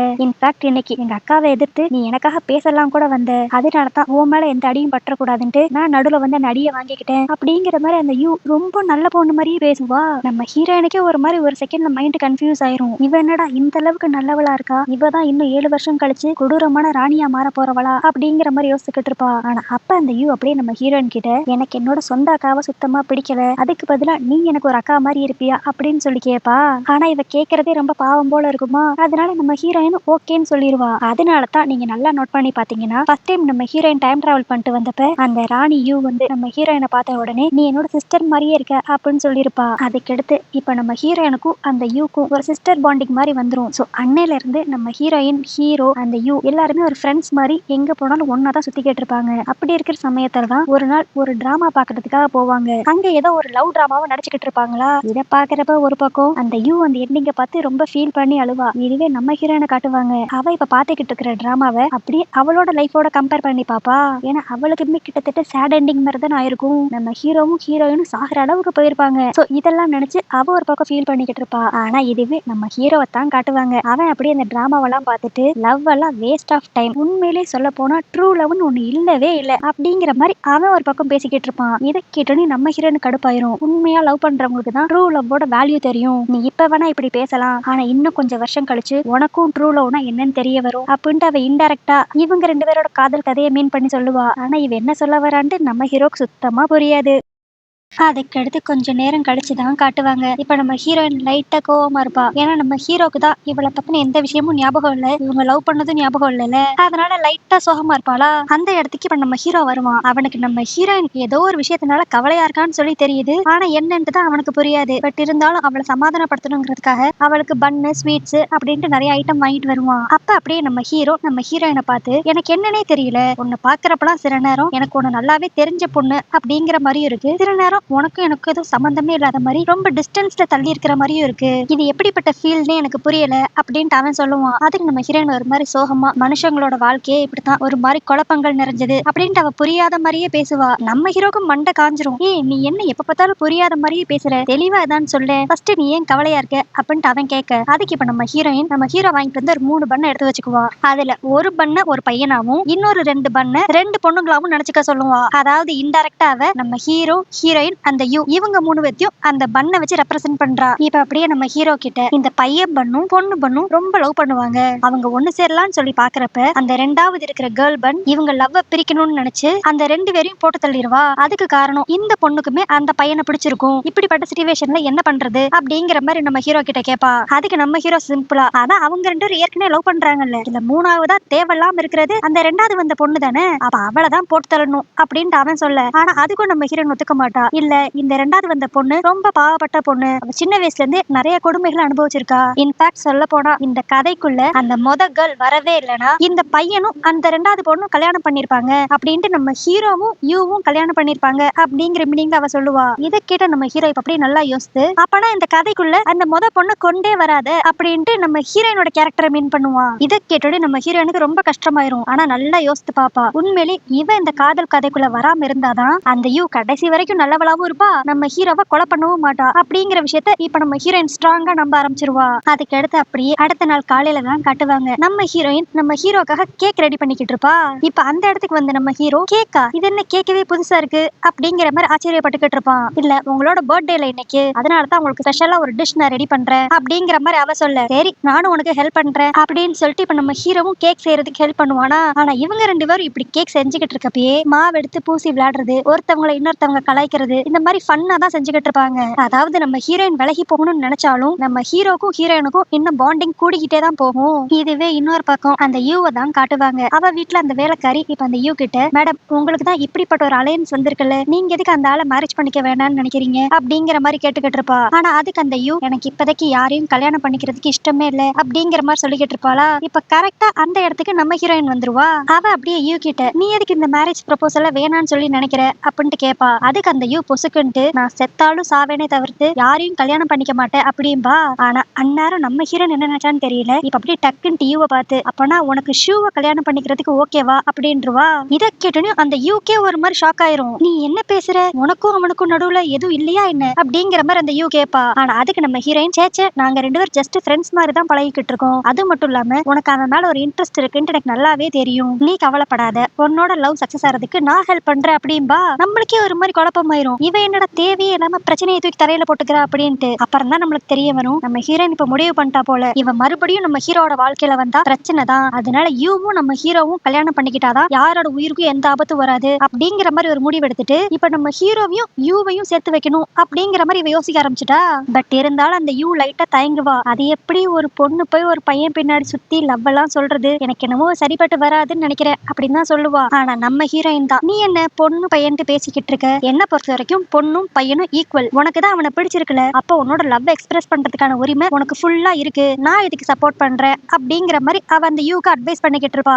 அதுக்கடுத்து அன்னைக்கு நைட்டு தான் காட்டுவாங்க. இப்ப நம்ம ஹீரோட பர்த்டேங்கிறனால நம்ம ஹீரோயின் ஸ்பெஷலா ஹாட் பாட் டேபிள் ரெடி பண்ணிக்கிட்டு இருப்பாளா. இதை பார்த்துட்டு நம்ம ஹீரோக்கு ஒரு மாதிரி ஆச்சரியமாயிரும், நீ என்ன புதுசு புதுசா எதோ சொல்ற, பர்த்டே கேக்குன்னு சொல்ற, ஹாட் பாட் டேபிள்னு சொல்ற, எனக்கு ஒண்ணுமே புரியல, நீ உண்மையில இந்த ஊர்க்கார பொண்ணுதானா அப்படிங்கிற மாதிரி அவன் ஆச்சரியமா கேட்டுக்கிட்டு இருப்பான். அப்ப கரெக்டா அந்த இடத்துக்கு நம்ம ஹீரோட பர்த்டேவை செலிப்ரேட் பண்றதுக்காக அந்த யூவும் அந்த இடத்துக்கு வந்துருவா. வந்தவ இப்ப நம்ம ஹீரோக்காக பர்த்டே பிரசன்ட்லாம் வேற எடுத்துட்டு வந்துருப்பாளா. இதை பார்த்துட்டு நம்ம ஹீரோக்கு ஒரு மாதிரி இருக்கும், வாங்குறதுக்கு கொஞ்சம் தயங்குவான். ஆனா நம்ம ஹீரோயின் தான், அவ உனக்கா எவ்வளவு கஷ்டப்பட்டு செஞ்சு கொண்டு வந்திருக்கா, இந்த பிடி அப்படின்ட்டு நம்ம ஹீரோட கையில வச்சு விட்டுருவா.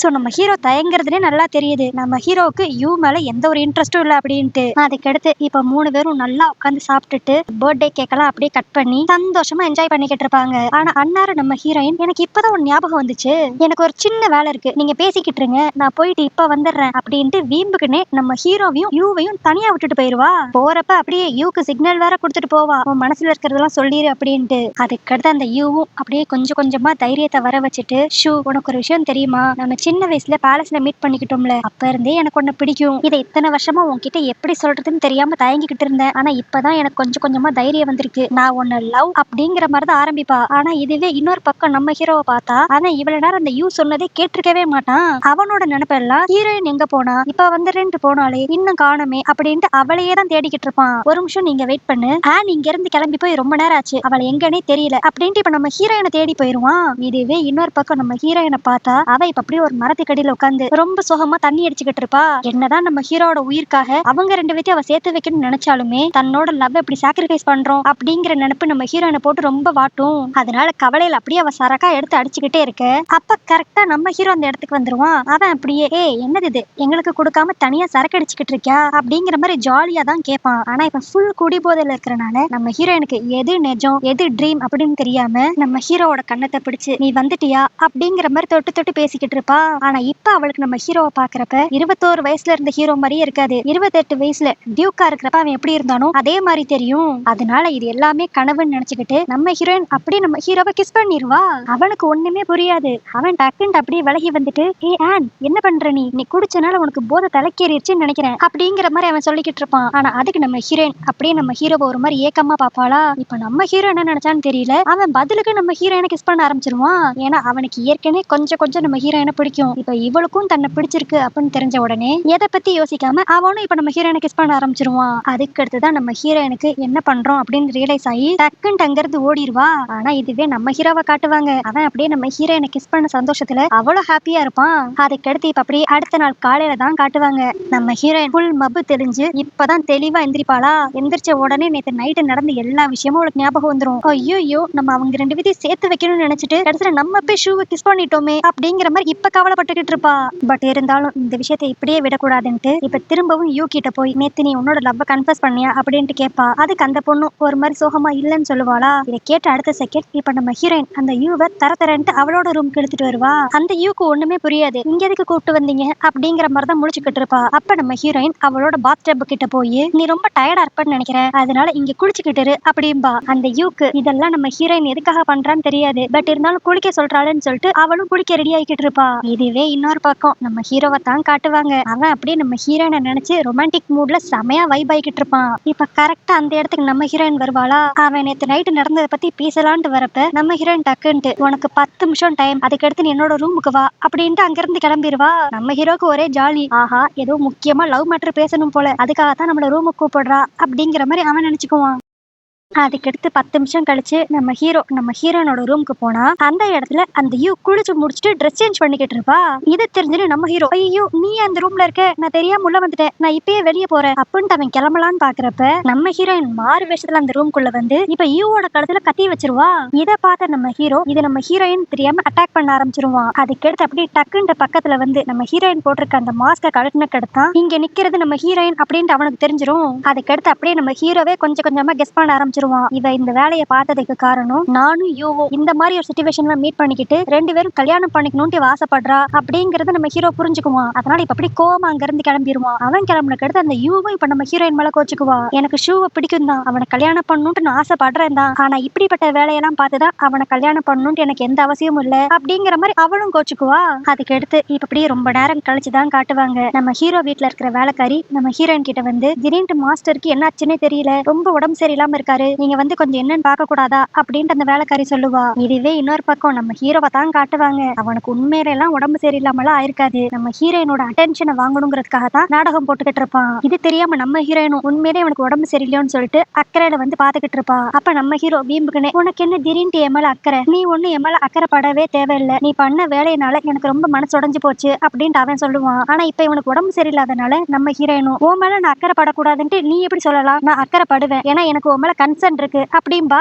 இதை கேட்டோன்னே நம்ம ஹீரோ அப்படியே பிரிஸ்கா எந்திரிச்சு உட்காந்து, அப்ப நேத்து நைட்டு நடந்ததும் நீ என் மேல அக்கறைப்பட்டுதானா அப்படின்ட்டு அந்த கிஸ்ஸ மீன் பண்ணுவான். ஆனா நம்ம ஹீரோயின் எதுவுமே தெரியாத மாதிரி, நீ எதை பத்தி பேசுற, நேத்து நைட் என்ன ஆச்சு, எனக்கு எது ஞாபகம் இல்ல, நான் போய் உனக்கு மருந்து எடுத்துட்டு வரேன் அப்படின்ட்டு வேமா அங்க இருந்து ஓடிடுவா. இப்ப அடுத்து கொஞ்ச நேரத்துல நம்ம ஹீரோயின் மருந்து எடுத்துட்டு வருவான்னு சொல்லி பார்த்தா, அந்த யூ நம்ம ஹீரோவை பாக்குறதுக்காக மருந்து எடுத்துட்டு வருவா. அப்ப அந்த யூ அப்படியே, கொஞ்ச நேரத்துக்கு முன்னாடி நடந்த விஷயத்துக்காக நான் உங்ககிட்ட மன்னிப்பு கட்டுக்கிறேன், இதனால நீங்க ஆன் மேல கோவப்படாதீங்க அப்படின்ட்டு அவ சொல்ல, அதுக்கு நம்ம ஹீரோ, இந்த ஆனுக்கு என்னதான் ஆச்சுன்னு தெரியல, நம்ம 2 பேரையும் சேர்த்து வைக்கணும்னு நினைக்கிறா, நீ நானும் அண்ணன் தங்கச்சி மாதிரி பழகிக்கிட்டு இருக்கோம் அப்படின்றான். அவ உடனே பொசுக்குன்ட்டு, ஆனா நான் உங்களை அண்ணன் மாதிரி நினைச்சு பார்த்ததே கிடையாது, நான் சின்ன வயசுல இருந்து உங்களை ரொம்ப விரும்புறேன், இன்ஃபேக்ட் நான் உங்களை தான் கல்யாணம் பண்ணிக்கணும்னு ஆசைப்படுறேன் அப்படிங்கிற மாதிரி எல்லா விஷயத்தையும் இப்ப கரெக்டா சொல்லிடுவா. ஆனா அதுக்கு நம்ம ஹீரோ, சாரி யூ, என்ன மன்னிச்சிரு, என் மனசுல அந்த மாதிரி எந்த ஒரு எண்ணமும் கிடையாது, அது மட்டும் இல்லாம எனக்கு வேற ஒரு பொண்ணை பிடிச்சிருக்கு அப்படின்றான். இதனால பாவம் அந்த யூ மனசு ஒரு மாதிரி உடஞ்சிருமா. அதனால அப்படியே அங்கிருந்து அழுதுட்டே கிளம்பிடுவா. அதுக்கடுத்து அப்படியே அன்னைக்கு நைட்டு தான் காட்டுவாங்க. இப்ப நம்ம ஹீரோ உட்காந்து சரக்கா அடிச்சுக்கிட்டு இருப்பான். இவனுக்கு என்னடா ஆச்சு அப்படின்ட்டு நம்ம ஹீரோயின் பக்கத்துல போய் கேட்க போனா, அவன் இப்ப நம்ம ஹீரோயின் அப்படியே திட்ட ஆரம்பிச்சிருவான். என் மனசு உனக்கு என்ன ஒரு விளையாட்டு பொருள் மாதிரி ஆயிருச்சா, நான் உன்னைத்தான் விரும்புறேன்னு உனக்கு தெரிஞ்சும் நீ என்ன யூ கூட சேர்த்து வைக்கணும்னு சொல்லி ஆசைப்பட்டிருக்க, இது என் மனசு எவ்வளவு கஷ்டப்படுத்தும் நீ யோசிக்கவே இல்லைல, எதுக்காக இப்படி எல்லாம் பண்ண, என்ன அந்த அளவுக்கு நீ வெறுக்கிறியா அப்படிங்கிற மாதிரி அவன் நம்ம ஹீரோயின் கிட்ட கேட்டுக்கிட்டு இருப்பான். நம்ம ஹீரோயினுக்கு இப்ப அப்படியே அவனை ஹக் பண்ணி, எனக்கு உன்னை ரொம்ப பிடிக்கும் அப்படின்ட்டு சொல்லணும் போலதான் இருக்கும். ஆனாலும் இப்ப அப்படியே அவன் மனசை கல்லாக்கிக்கிட்டு, ஆமா எனக்கு ஒண்ணு சுத்தமா பிடிக்காது, அதனாலதான் நீயும் யூவும் சேரணும்னு ஆசைப்படுறேன் அப்படின்றவா.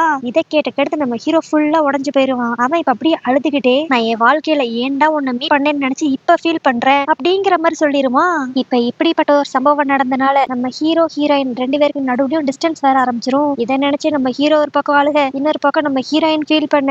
இதனாலேயே நம்ம ஹீரோயின் கட்ட கடைசியா, இனியும் நம்ம இந்த வீட்டுல இருந்தா பிரச்சனை பெருசாகிக்கிட்டே தான் இருக்கும் அப்படின்ட்டு நம்ம ஹீரோ கிட்ட சொல்லாமே அந்த வீட்டை விட்டு கிளம்பிடுவா. ஆனா இப்ப ஏற்கனவே இருக்கிற பிரச்சனையை விட இன்னும் நம்ம ஹீரோனுக்கு பிரச்சனை தர மாதிரி அடுத்து அந்த பிரின்ஸ் நிங்கும் இப்ப ஊருக்குள்ள வந்துருவான். இவன் வந்தானாவே ஆட்டோமேட்டிக்கா அந்த ராஜ்யத்தை அடையணுங்கிறதுக்காக நிறைய கெட்ட விஷயங்கள் பண்ணுவான். அதனால நம்ம ஹீரோவும் இந்த நிங்கும் நேருக்கு நேர் சண்டை போடுற மாதிரி கூட நிலைமை வரும். இப்ப இதை நினைச்சும் நம்ம ஹீரோயின் ஃபீல் பண்ண ஆரம்பிச்சிருவா.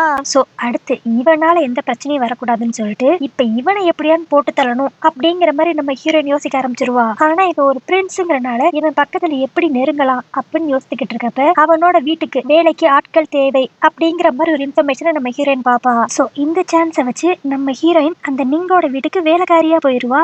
இதுவே இன்னொரு பக்கம் நம்ம ஹீரோவை தான் காட்டுவாங்க. அவன் இப்ப நம்ம ஹீரோயின் சொல்லாம கொள்ளாம இந்த வீட்டை விட்டு போனனால கோபத்துல இப்ப வேற ஏதோ ஒரு 4 பொண்ணுங்க கூட டைம் ஸ்பெண்ட் பண்ணிக்கிட்டு இருப்பான். இது தெரிஞ்சனே அந்த யூ இப்ப நம்ம ஹீரோ பாக்குறதுக்காக வருவா. உங்களுக்கு என்னாச்சு, ஏன் இப்படி குடிச்சு அடாவடித்தனம் பண்ணிக்கிட்டு இருக்கீங்க, அது மட்டும் இல்லாம ஆன் இந்த வீட்லயே இல்லையே, அவ எங்க போனா அப்படிங்கிற மாதிரி அந்த யூ விசாரிப்பா. ஆனா அதுக்கு நம்ம ஹீரோ அவ எங்க போனான்னு எனக்கு எப்படி தெரியும், அவளுக்கு 2 கால் இருக்கு, அவ எங்க வேணாலும் போட்டோம், எனக்கு அதை பத்தி கவலையே இல்லை அப்படின்றான். இதுவே இன்னொரு பக்கம் இப்ப வேலைக்காரியா இருக்கிற நம்ம ஹீரோயினை தான் காட்டுவாங்க. எப்படியோ இவனோட பர்சனல் வேலைக்காரியா நம்ம மாறிட்டோம், இனிமேல் நம்ம இவன் கூட இருக்கிற மாதிரி தான் இருக்கும், கரெக்டான டைமை பார்த்து இவன் எப்படியான்னு போட்டு தள்ளிடணும் அப்படிங்கிற மாதிரி அவ யோசித்துக்கிட்டு இருப்பா. அதுக்கடுத்து அந்த நீங்க எங்கேயோ வெளியே போகணும்னு சொல்லிட்டு இப்ப நம்ம ஹீரோயினும் சேர்த்து வெளியே கூட்டு போவானா. அப்ப இவங்க போய்கிட்டு இருக்கிற வண்டிக்கு முன்னாடி ஏதோ ஒரு வண்டி வந்து நிக்கும். சரி அது யாரோட வண்டி அப்படின்ட்டு நம்ம ஹீரோயின் கீழே இறங்கி போய் பார்த்தா அது நம்ம ஹீரோவோட வண்டியா இருக்கும். இவளை பார்த்தோன்னே நம்ம ஹீரோக்கு கொஞ்சம் சந்தோஷமாவும் இருக்கும். ஆனா இவ இப்ப நீங்கோட வேலைக்காரியா மாறிட்டா அப்படின்னு தெரிஞ்ச உடனே லைட்டா கடுப்பாவும் ஆவான். பட் ஆனா இவங்க 2 பேரும் எங்கேயோ வெளியே தான் போறாங்க அப்படின்னு தெரிஞ்சுக்கிட்ட நம்ம ஹீரோ இப்ப அப்படியே நீங்க கிட்ட உங்களை பார்த்தே ரொம்ப வருஷம் ஆச்சு, நீங்க ஃப்ரீயா இருந்தா சொல்லுங்களேன், உங்ககிட்ட நான் சாவாசமா பேசணும்னு சொல்லி ஆசைப்படுறேன் அப்படின்பா. அதுக்கு அந்த நீங்கோ பேசிட்டா போச்சு, இப்ப நீங்க ஃப்ரீயா இருந்தீங்கன்னா நான் ஒரு ஆக்ஷனுக்கு தான் போறேன், நீங்களும் எங்க கூட வாங்கல அப்படின்றுமா. நம்ம ஹீரோக்கா இந்த சான்ஸுக்காக தானே நான் வெயிட் பண்ணிக்கிட்டு இருந்தேன் அப்படின்ட்டு இப்ப நம்ம ஹீரோ நீங்க ஹீரோயின் இவங்க 3 பேருமே அந்த ஆக்ஷனுக்கு போயிருவாங்க. அதுக்கு அடுத்து இப்ப அந்த ஆக்ஷன்ல தான் காட்டுவாங்க நிறைய பொருள் அப்படியே ஏல விட்டுக்கிட்டு இருப்பாங்க. இத வந்து அந்த நீங்கோ நம்ம ஹீரோவும் அப்படி மும்மரமா பாத்துக்கிட்டு இருப்பாங்களா. அந்நேரம் ஒரு வேலைக்காரியா நம்ம ஹீரோயின் நீங்குக்கு அப்படியே டீ எல்லாம் ஊத்தி கொடுப்பா. இதை பார்த்து அப்படியே லைட்டா பொறாமப்படுற நம்ம ஹீரோ, என்ன நீங்க நீங்குக்கு மட்டும் தான் டீ ஊத்தி கொடுப்பீங்களா, எனக்கெல்லாம் ஊத்த மாட்டீங்களா அப்படின்ட்டு வீம்புக்குனே நம்ம ஹீரோயினை கலாய்ப்பான். அதனால நம்ம ஹீரோயினும் அப்படியே அவன மனசுக்குள்ளே திட்டிக்கிட்டு நம்ம ஹீரோ பக்கத்துல வந்து நின்று டீ ஊத்தி கொடுத்துக்கிட்டு இருப்பா. ஆனா அப்ப அந்த ஆக்ஷன்ல ஒரு ரிங் ஒண்ணு ஏலத்துக்கு வரும். அந்த ரிங் வேற எந்த ரிங்கும் கிடையாது, நம்ம ஹீரோயின் டைம் டிராவல் பண்றதுக்காக ஒரு ரிங் யூஸ் பண்ணிருப்பாள். அந்த ரிங்கு இதை பார்த்துட்டு நம்ம ஹீரோயின் ஒரு மாதிரி ஷாக் ஆயிருவா. அப்புறம் தான் அவளுக்கு தெரிய வரும் இவ ஸ்டார்டிங்ல இருந்து யூஸ் பண்ணிக்கிட்டு இருந்த ரிங் வந்து இந்த ஆக்ஷன் மூலியமா தான் நம்ம ஹீரோ கைக்கு வந்திருக்கு. அதுக்கடுத்து எப்படியோ அது அவ கைக்கும் வந்திருக்கு. சோ இத பத்தி அப்படி யோசிச்சுட்டே நம்ம ஹீரோயின் டீ ஊத்திக்கிட்டு இருப்பாளா. இப்ப அந்த டீ அந்த கப்பையும் தாண்டி வெளியே வர ஆரம்பிச்சிரும். ஐயோ சாரி தெரியாம பண்ணிட்டேன், நான் போய் கிளீன் பண்றதுக்கு ஏதாவது துணி எடுத்துட்டு வரேன் அப்படின்ட்டு அங்க இருந்து கிளம்பிடுவா. ஆனா இப்ப ஓரமா வந்தவ ஒரு மாதிரி டென்ஷன் ஆவா, இந்த ரிங் எப்படி இந்த இடத்துக்கு வந்துச்சு, சோ விதிப்படி என்ன நடக்கணும்னு இருக்கோ அது எல்லாமே அப்படியே நடக்கிற மாதிரி தெரியுது, இதை நான் எப்படியான்னு சேஞ்ச் பண்ணி ஆகணும் அப்படிங்கிற மாதிரி அவ யோசித்துக்கிட்டு இருப்பா. அதனால கடைசியா நம்ம ஹீரோயின் இந்த நிங்குனால ஹீரோ உயிருக்கு எக்காரணத்து கொண்டு எந்த ஆபத்தும் வந்துடக்கூடாது அப்படின்ட்டு இவ அன்னைக்கு ஹோட்டல்ல இருக்கிறப்ப ஒரு எலி மருந்து வாங்கி வச்சிருப்பாள். அந்த எலி மருந்தை இப்ப அந்த டீ பாட்ல மிக்ஸ் பண்ணிடுவா. சோ இதை நிங்குக்கு கொடுத்து போட்டு தள்ளணும் அப்படிங்கறத இவ பிளான் போல. ஆனா இவ இப்படி இதை மிக்ஸ் பண்றத நம்ம ஹீரோ நோட் பண்ணிடுவான். அதுக்கு அடுத்து இப்ப திரும்பி அந்த ஆக்ஷன் நடக்கிற இடத்துல தான் காட்டுவாங்க. அங்க நம்ம ஹீரோயின் ஸ்ட்ரைட்டா போய் அந்த எலி மருந்து கலந்த டீயை இப்ப நிங்குக்கு ஊத்தி கொடுத்துருவா. அந்த இடத்துக்கு இப்ப நம்ம ஹீரோ வந்துட்டு என்ன அவருக்கு மட்டும் டீ ஊத்திக்கிட்டு இருக்கீங்க, எனக்கும் டீ ஊத்துங்க அப்படின்பா. இதுல எலி மருந்து கலந்துருக்குன்ட்டு அவனுக்கு நல்லாவே தெரியும். அப்படி இருந்து அவன் நம்ம ஹீரோயின் கிட்ட அவனுக்கு அதை கொடுக்க சொல்லி கேட்பான். நம்ம ஹீரோயின் இன்டைரக்டா சிக்னல் கொடுத்து பாப்பா இதை குடிக்க வேண்டாம் அப்படின்ட்டு. ஆனா அவன் வீண்புக்குனே நம்ம ஹீரோயின் வம்பளுக்கிறதுக்காக என்ன இவ்வளவு நேரம் நான் சொல்லிக்கிட்டு இருக்கேன், டீ எனக்கு கொடுக்கவே மாட்டேங்கிறீங்க அப்படின்ட்டு நிங்கு காது படவே அவன் சொல்லுவான். இதனால அந்த நிங்கு அவனுக்கு டீ ஊத்தி கொடு அப்படின்ட்டு நம்ம ஹீரோனுக்கு ஆர்டர் பண்ண. இப்ப நம்ம ஹீரோனுக்கு வேற வழியே இருக்காது, அந்த டீயை கொஞ்சம் நம்ம ஹீரோக்கும் ஊத்தி கொடுத்துருவா. சரி இதை அவன் குடிக்க மாட்டான் அப்படின்னு சொல்லி பார்த்தா நம்ம ஹீரோ அதை கடக்குன்னு எடுத்து குடிச்சிருவான். இப்ப அதை குடிச்சது மட்டும் இல்லாம எனக்கு ஒரு மாதிரி தலை சுத்துற மாதிரி இருக்கு, நான் கொஞ்ச நேரம் வெளியே போறேன் அப்படின்ட்டு அங்க இருந்து கிளம்பிடுவான். சோ உடனே இவன் பின்னாடி நம்ம ஹீரோயின் வேகமா போய் பாப்பா. அங்க பார்த்தா நம்ம ஹீரோ ஒரு மாதிரி வீக் ஆகி கீழே விழுகிற நிலைமைக்கு போயிருவான். நம்ம ஹீரோயின் பார்த்து திட்டுவா, நான் தான் அந்த டீயை குடிக்காதன்னு சொல்லி எனக்கு சிக்னல் கொடுத்தேன்ல, அப்படி இருந்து ஏன் இப்படி எல்லாம் பண்ண அப்படிங்கிற மாதிரி அவ கேட்க. அதுக்கு நம்ம ஹீரோவும் நீ எப்படிப்பட்ட ஒரு தப்பு பண்ணிக்கிட்டு இருக்கன்னு உனக்கு தெரியுதா, அந்த டீயை மட்டும் நேரம் அந்த நிங்கு குடிச்சிருந்தானா ஒரு பிரின்ஸை கொலை பண்ண ட்ரை பண்ணிருக்க அப்படின்ட்டு உனக்கு மரண தண்டனை கொடுத்துருவாங்க, உனக்கு ஒரு ஆபத்துனா அதை என்னால பாத்துக்கிட்டு இருக்க முடியாது அப்படிங்கிற மாதிரி நம்ம ஹீரோ ஃபீல் பண்ணி பேச ஆரம்பிச்சிருவான். அதுக்கு நம்ம ஹீரோயின் இப்ப அப்படியே அழுதுகிட்டு இதெல்லாம் நான் உனக்காக தான் பண்ணேன், அதை எப்படி நான் உனக்கு சொல்லி புரிய வைப்பேன் அப்படிங்கிற மாதிரி அழுக ஆரம்பிச்சிருவா. அப்பனா என் மேல உனக்கு காதல் இருக்குன்னு நீ ஒத்துக்கறியா அப்படிங்கிற மாதிரி சாகர நிலைமையில கேட்பான். நம்ம ஹீரோயினுக்கு என்ன பதில் சொல்றதுன்னே தெரியாது. ஆனா அந்நேரம் பார்த்து நம்ம ஹீரோ அப்படியே மயக்கம் போட்டு விழுந்து அதே இடத்துல செத்துருவான். நம்ம ஹீரோயினால அதை அக்செப்ட் பண்ணிக்கவே முடியாது. கடைசியில என் கையாலேயே நீ சாகர மாதிரி ஆயிருச்சே அப்படின்ட்டு கதறி கதறி அழுவா. எனக்கு உன்னை பிடிச்சிருக்கான்னு சொல்லி நீ அப்ப கேட்டேல, இப்ப அதுக்கான பதில் நான் சொல்றேன், எனக்கு உண்மையிலே உன்னை ரொம்ப பிடிக்கும், என்னோட லவ் நான் உன்கிட்ட எக்ஸ்பிரஸ் பண்ணணும்னு ஆசைப்படுறேன், தயவு செஞ்சு அதை கேட்கறதுக்காக நீ திரும்பி உயிரோட வா அப்படிங்கிற மாதிரி அழுக ஆரம்பிச்சிருவா. ஆனா அப்ப நம்ம ஹீரோ டக்குன்னு அவனோட கண்ணை திறந்துட்டு நீ சொன்னது எல்லாத்தையும் நான் கேட்டுட்டேன், எனக்கு இதுவே போதும், நான் ரொம்ப சந்தோஷமா இருக்கேன் அப்படின்ட்டு டக்குன்னு நம்ம ஹீரோயினை ஹக் பண்ணிக்குவான். என்னன்னு பார்த்தா ஃப்ராடு பையன் அந்த டீ குடிச்சிருக்கவே மாட்டான், குடிக்கிற மாதிரி ஆக்ஷன் தான் பண்ணியிருப்பான். நம்ம ஹீரோயின் அவ வாயாலேயே தன்னை எந்த அளவுக்கு லவ் பண்றா அப்படிங்கறத சொல்லணுங்கிறதுக்காக தான் நம்ம ஹீரோ இப்படி ஒரு நாடகத்தையே நடத்தியிருப்பான். அது மட்டும் இல்லாம அந்த ஆப்ஷன்ல நம்ம ஹீரோயின் அந்த ரிங்கே குறுகுறுன்னு பாத்திருப்பாள, அதை நோட் பண்ண நம்ம ஹீரோ அவளுக்காக அந்த ரிங்கை வாங்கி இப்ப அதை நம்ம ஹீரோயின் கையிலே கொடுத்துருவான். இப்ப நம்ம ஹீரோவும் ஹீரோயினும் அவங்களோட லவ் எக்ஸ்பிரஸ் பண்ணிக்கிட்டு ஒன்னா இருக்க ஆரம்பிச்சிருவாங்களா. ஆனா இந்த ரிங்க பத்தின எல்லா உண்மையும் நம்ம ஹீரோயினால ஸ்ட்ரைட்டா நம்ம ஹீரோ கிட்ட சொல்ல முடியாது. அதனால நம்ம ஹீரோ கிட்ட அப்படி இன்டைரக்டா நான் நீங்க எதுக்கு கொல்லணும்னு சொல்லி நினைச்சேன்னா, அவனை பார்த்தாவே தெரியுது அவன் ஏதோ ஒரு கெட்டவன் மாதிரி தான் இருக்கான். அவனால கண்டிப்பா இந்த நாட்டுக்கும் இந்த நாட்டோட ராஜாவுக்கும் ஏதாண்டு ஒரு பிரச்சனை வரும். அதனாலதான் நான் அவனை கொல்லணும்னு சொல்லி நினைச்சேன். ஆனா அவன் அந்த டீயை குடிக்காம எப்படி எஸ்கேப் ஆயிட்டான். அதனால நான் அவன் சொல்லிட்டு நல்லா கேட்டுக்கோ, ஃபியூச்சர்ல எந்த ஒரு பிரச்சனை வந்தாலும் நீ அந்த நீங்க கிட்ட மட்டும் உஷாரா இருக்கணும் அப்படிங்கிற மாதிரி நம்ம ஹீரோயின் நம்ம ஹீரோட கையை பிடிச்சு அவனுக்கு அட்வைஸ் பண்ணிக்கிட்டு இருப்பான். ஆனா அந்நேரம் இந்த ஆன் திரும்பி வீட்டுக்கு வந்துட்டா அப்படின்னு தெரிஞ்சுக்கிட்டு அந்த யூவும் இவளை பாக்குறதுக்கு இங்க வந்துருவா. ஆனா அப்ப இவங்க ரெண்டு பேரும் இப்படி கை கோர்த்து நின்று பேசிக்கிட்டு இருக்கிறத பார்த்தனையும் அந்த யூ புரிஞ்சுக்குவா, ஓகே இவன் லவ் பண்ற பொண்ணு வேற யாருமே கிடையாது, இந்த ஆன் தான் அப்படின்ட்டு. ஆனா இதுக்கு அவ பெருசா கோவமே படமாட்டா. உங்க ரெண்டு பேரோட லவ்வும் நல்லபடியா சக்சஸ் ஆகணும்னு நான் வேண்டிக்கிறேன் அப்படிங்கிற மாதிரி ஒரு மாதிரி சந்தோஷமாவும் பிளஸ் கவலையாவும் அவங்களுக்கு அவளோட வாழ்த்து சொல்லிட்டு அங்கிருந்து கிளம்பிடுவா. ஆனா நம்ம ஹீரோயினுக்கா ரொம்ப பயமா இருக்கும். ஐயோ இந்த யூனால திரும்பி வேற எதுவும் பிரச்சனை வந்துருமோ அப்படிங்கிற மாதிரி. அதுக்கடுத்து அப்படியே அடுத்த நாள் தான் காட்டுவாங்க. இப்ப நம்ம ஹீரோக்கும் ஹீரோயினுக்கும் புதுசா ஒரு இன்ஃபர்மேஷன் வந்திருக்கும். என்னன்னா அந்த யூ இப்ப பிரசண்டா ராஜாவா இருக்கிறவன கல்யாணம் பண்ணிக்க போறா போல. அதுவும் அந்த ராஜாவுக்கு நிறைய வயசு ஆகுமா. இதை கேட்டுனே நம்ம ஹீரோயின் ஒரு மாதிரி ஷாக் ஆகி, யூ எதுக்கு இப்படிப்பட்ட ஒரு முடிவு எடுத்தா, அந்த ராஜாக்கு அவளோட அப்பாவோட வயசு இருக்கும், அவளை இந்த முடிவை நம்ம எடுக்க விடவே கூடாது, இல்லைன்னா வேற ஏதாவது தப்பா நடந்துரும் அப்படிங்கிற மாதிரி அவ யோசிப்பா. ஏன்னா இப்ப மட்டும் அந்த யூ அந்த ராஜாவை கல்யாணம் பண்ணிக்கிட்டானா அவ ஆட்டோமேட்டிக்கா ராணி ஆயிருவா, திரும்பி எல்லாமே நடந்த மாதிரியே நடக்கும் அப்படிங்கறது நம்ம ஹீரோயின் புரிஞ்சுக்குவா. ஆனா நம்ம ஹீரோக்கு இந்த விஷயத்தை பத்தி எல்லாம் தெரியாதுல. அதனால அவன் அப்படியே இங்க பாரு, இதெல்லாம் ராஜ்யத்துல நடக்கிற சாதாரண ஒரு விஷயம் தான், எப்படி பார்த்தா அந்த ராஜாவை யூவோட அக்கா தான் கல்யாணம் பண்ணிக்கணும். ஆனா அந்த ராஜாவோட ஹெல்த் கண்டிஷன் நல்லா இல்லாதனால அந்த அக்கா அந்த கல்யாணத்துக்கு சம்மதம் சொல்லாம இப்ப யூவ அந்த ராஜாவை கல்யாணம் பண்ணிக்க சொல்லி கம்பல் பண்றா. இதெல்லாம் சாதாரணமா அரச குடும்பத்துல நடக்கிற விஷயம் தான், நம்ம இதுல தலையிட முடியாது அப்படிங்கிற மாதிரி நம்ம ஹீரோ சொல்லிடுவான். ஆனா நம்ம ஹீரோயின் இந்த விஷயத்தை அப்படியே விடாம இப்ப ஸ்ட்ரைட்டா யூவை போய் மீட் பண்ணி, நீ இந்த கல்யாணத்துக்கு ஒத்துக்காத, நான் எப்படி பார்த்தா உங்க அக்கா தானே அவரை கல்யாணம் பண்ணிக்கணும், உனக்கு இந்த கல்யாணத்துல இஷ்டம் இல்லைன்னா அதை எல்லார்கிட்டையும் சொல்ல வேண்டியதானே, உன்னோட வாழ்க்கை உன் கையில தான் இருக்கு, உனக்கு இந்த கல்யாணம் வேணாம்னு சொல்லி தோணுச்சுன்னா என்கிட்ட ஒரு ஐடியா இருக்கு, நீ கொஞ்ச நாளைக்கு எப்படியாவது இந்த ஊர்ல இருந்து தள்ளி இருந்தாவே போதும், இந்த கல்யாணம் கேன்சல் ஆகிறதுக்கு வாய்ப்பு இருக்கு, அதனால இன்னைக்கு நைட்டு 9 மணிக்கு மேல எல்லாரும் தூங்குன உடனே கோயில் கிட்ட வந்துரு அப்படிங்கிற மாதிரி இவ அந்த யூ கிட்ட சொல்லுவா. ஆனா இவங்க ரெண்டு பேரும் இப்படி பேசிக்கிட்டு இருக்கிறத இந்த வீட்டுல இருக்கிற வேலைக்காரி கேட்டுருவா. அதுக்கடுத்து அப்படியே அன்னைக்கு நைட்டு தான் காட்டுவாங்க. 9 மணிக்கு மேல வீட்டுக்கு தெரியாம அந்த யூ எஸ்கேப் ஆகலான்னு பாக்குறப்ப கரெக்டா வாசல் கிட்ட யூவோட அக்கா வந்து நின்றுவா. அவ அப்படியே அந்த யூவை பார்த்து, நீ என்ன இவ்வளவு அப்பாவியாவும் முட்டாளாவும் இருக்க, நீ இங்க இருந்து எஸ்கேப் ஆகலான்னு சொல்லி ஹேண்ட் போட்டு கொடுத்த பிளான் படி தானே எல்லாம் செஞ்சுக்கிட்டு இருக்க, ஆனா நீ எஸ்கேப் ஆக போற விஷயம் எனக்கு எப்படி தெரியும் தெரியுமா, அந்த ஹேண்ட் தான் என்கிட்டயே சொன்னா, ஏன்னா அந்த ஹேனுக்கு ஒண்ணு சுத்தமா பிடிக்காது, நீ எப்ப பார்த்தாலும் ஷூ பின்னாடி சுத்திக்கிட்டு இருக்க, அதனால அவ செமையா எரிச்சல் ஆகிறா, ஏன்னா அவளும் அந்த ஷூ வந்து இப்ப லவ் பண்ண ஆரம்பிச்சிட்டாங்களே, அப்ப நீ தான் நடுவுல டிஸ்டர்பன்ஸா இருக்க, சோ உன் கதைக்கு ஒரு முடிவு கட்டணும்டா, அவ இவ்வளத்தையும் பிளான் போட்டுட்டு அந்த பிளான மொத்தத்தையும் என்கிட்ட சொல்லிட்டா அப்படின்ட்டு அந்த அக்காக்காரி போய் சொல்லுவா. ஆக்சுவலி இவங்க வீட்டு வேலைக்காரி மூலியமா தான் இவளுக்கு இந்த விஷயம் தெரிய வந்திருக்கும். ஆனா இப்ப மொத்த பழியையும் தூக்கி நம்ம ஹீரோயின் மேல போட்டுருவா. இதுவே இன்னொரு பக்கம் இந்த யூவை கோயில் கிட்ட இருந்து கூட்டு போறதுக்காக நம்ம ஹீரோ ஹீரோயின் ரெண்டு பேருமே அந்த இடத்துல வெயிட் பண்ணிக்கிட்டு இருப்பாங்க. இப்ப அந்த இடத்துக்கு அந்த அக்காக்காரி யூவை இழுத்துட்டு வந்துட்டு, இங்க பாரு உன்ன இங்க இருந்து கூட்டு போறேன்னு சொல்லிட்டு அவங்க ரெண்டு பேரும் எவ்வளவு ரொமான்டிக்கா ஜோடி போட்டு சுத்திக்கிட்டு இருக்காங்க. அவளுக்கு இந்த கல்யாணத்தை நிப்பாட்டுறதுல பிளானே கிடையாது, உன்னை எப்படியாண்டு ராஜாவுக்கு கல்யாணம் பண்ணி வைக்கணுங்கிறதா அந்த ஆனோட பிளானே. அது புரியாம நீ என்னன்னா அவள ஒரு அக்கா மாதிரி நினைச்சுக்கிட்டு இருக்க அப்படிங்கிற மாதிரி இந்த யூவோட அக்கா நல்லா இந்த யூவை ஏத்தி விடுவா.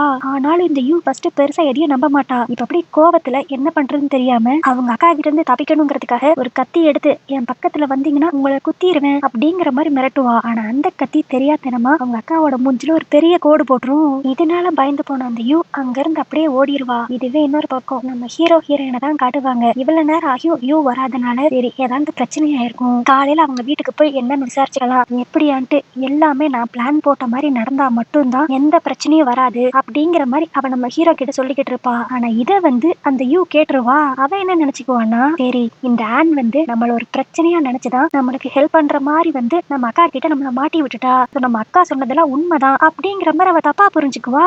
அதுக்கு எடுத்து இப்ப அப்படியே அடுத்த நாள் தான் காட்டுவாங்க. நம்ம ஹீரோயின் அந்த யூவை பார்த்து, நேத்து நைட்டு நீ ஏன் வரல, உனக்காக நாங்க வெயிட் வெயிட் பண்ணிக்கிட்டு இருந்தோம். சரிவா இப்ப நம்ம இங்க இருந்து எப்படியான்னு கிளம்பிடலாம் அப்படின்னு அவ கூப்பிடுவா. ஆனா அதுக்கு அந்த யூ இல்ல, இனி அது எதுக்குன்னு அவசியம் இருக்காது. நான் அந்த ராஜாவை கல்யாணம் பண்ணிக்கலான்ட்டு முடிவு பண்ணிட்டேன். ஏன்னா நேத்து நான் இங்க இருந்து தப்பிக்கிறப்ப எங்க அக்கா கிட்ட மாட்டிக்கிட்டேன். அதனால கோபத்துல நான் அவ மூஞ்சில ஒரு பெரிய கீறல் போட்டுட்டேன். இனிமேல் என்ன தவிர்த்து யாராலையும் இந்த ராஜாவை கல்யாணம் பண்ணிக்க முடியாது. அது மட்டும் இல்லாம நல்லா யோசித்து பாரு, நான் மட்டும் அந்த ராஜாவை கல்யாணம் பண்ணிட்டேன்னா நான் இந்த நாட்டுக்கே ராணி ஆயிருவேன் அப்படிங்கிற மாதிரி அவ பேச ஆரம்பிச்சிருவா. ஆனா நம்ம ஹீரோயின் இப்ப அப்படியே அந்த யூவை பார்த்து, உனக்கு என்னாச்சு, நீ இப்பெல்லாம் முடிவெடுக்கிற ஆளே கிடையாதே. கரெக்ட் தான், நான் இப்பெல்லாம் முடிவெடுக்கிற ஆளே கிடையாது. ஆனா இந்த முடிவை நான் எடுத்ததுக்கு காரணமே நீதான். நான் உன்னை உண்மையிலேயே என்னோட ஒரு ஃப்ரெண்டு மாதிரி ஒரு அக்கா மாதிரி தான் பார்த்தேன். ஆனா நீ அப்படியா பார்த்த, உனக்கு இருக்கிற பிரச்சனையா தான் என்ன நீ பாக்குற.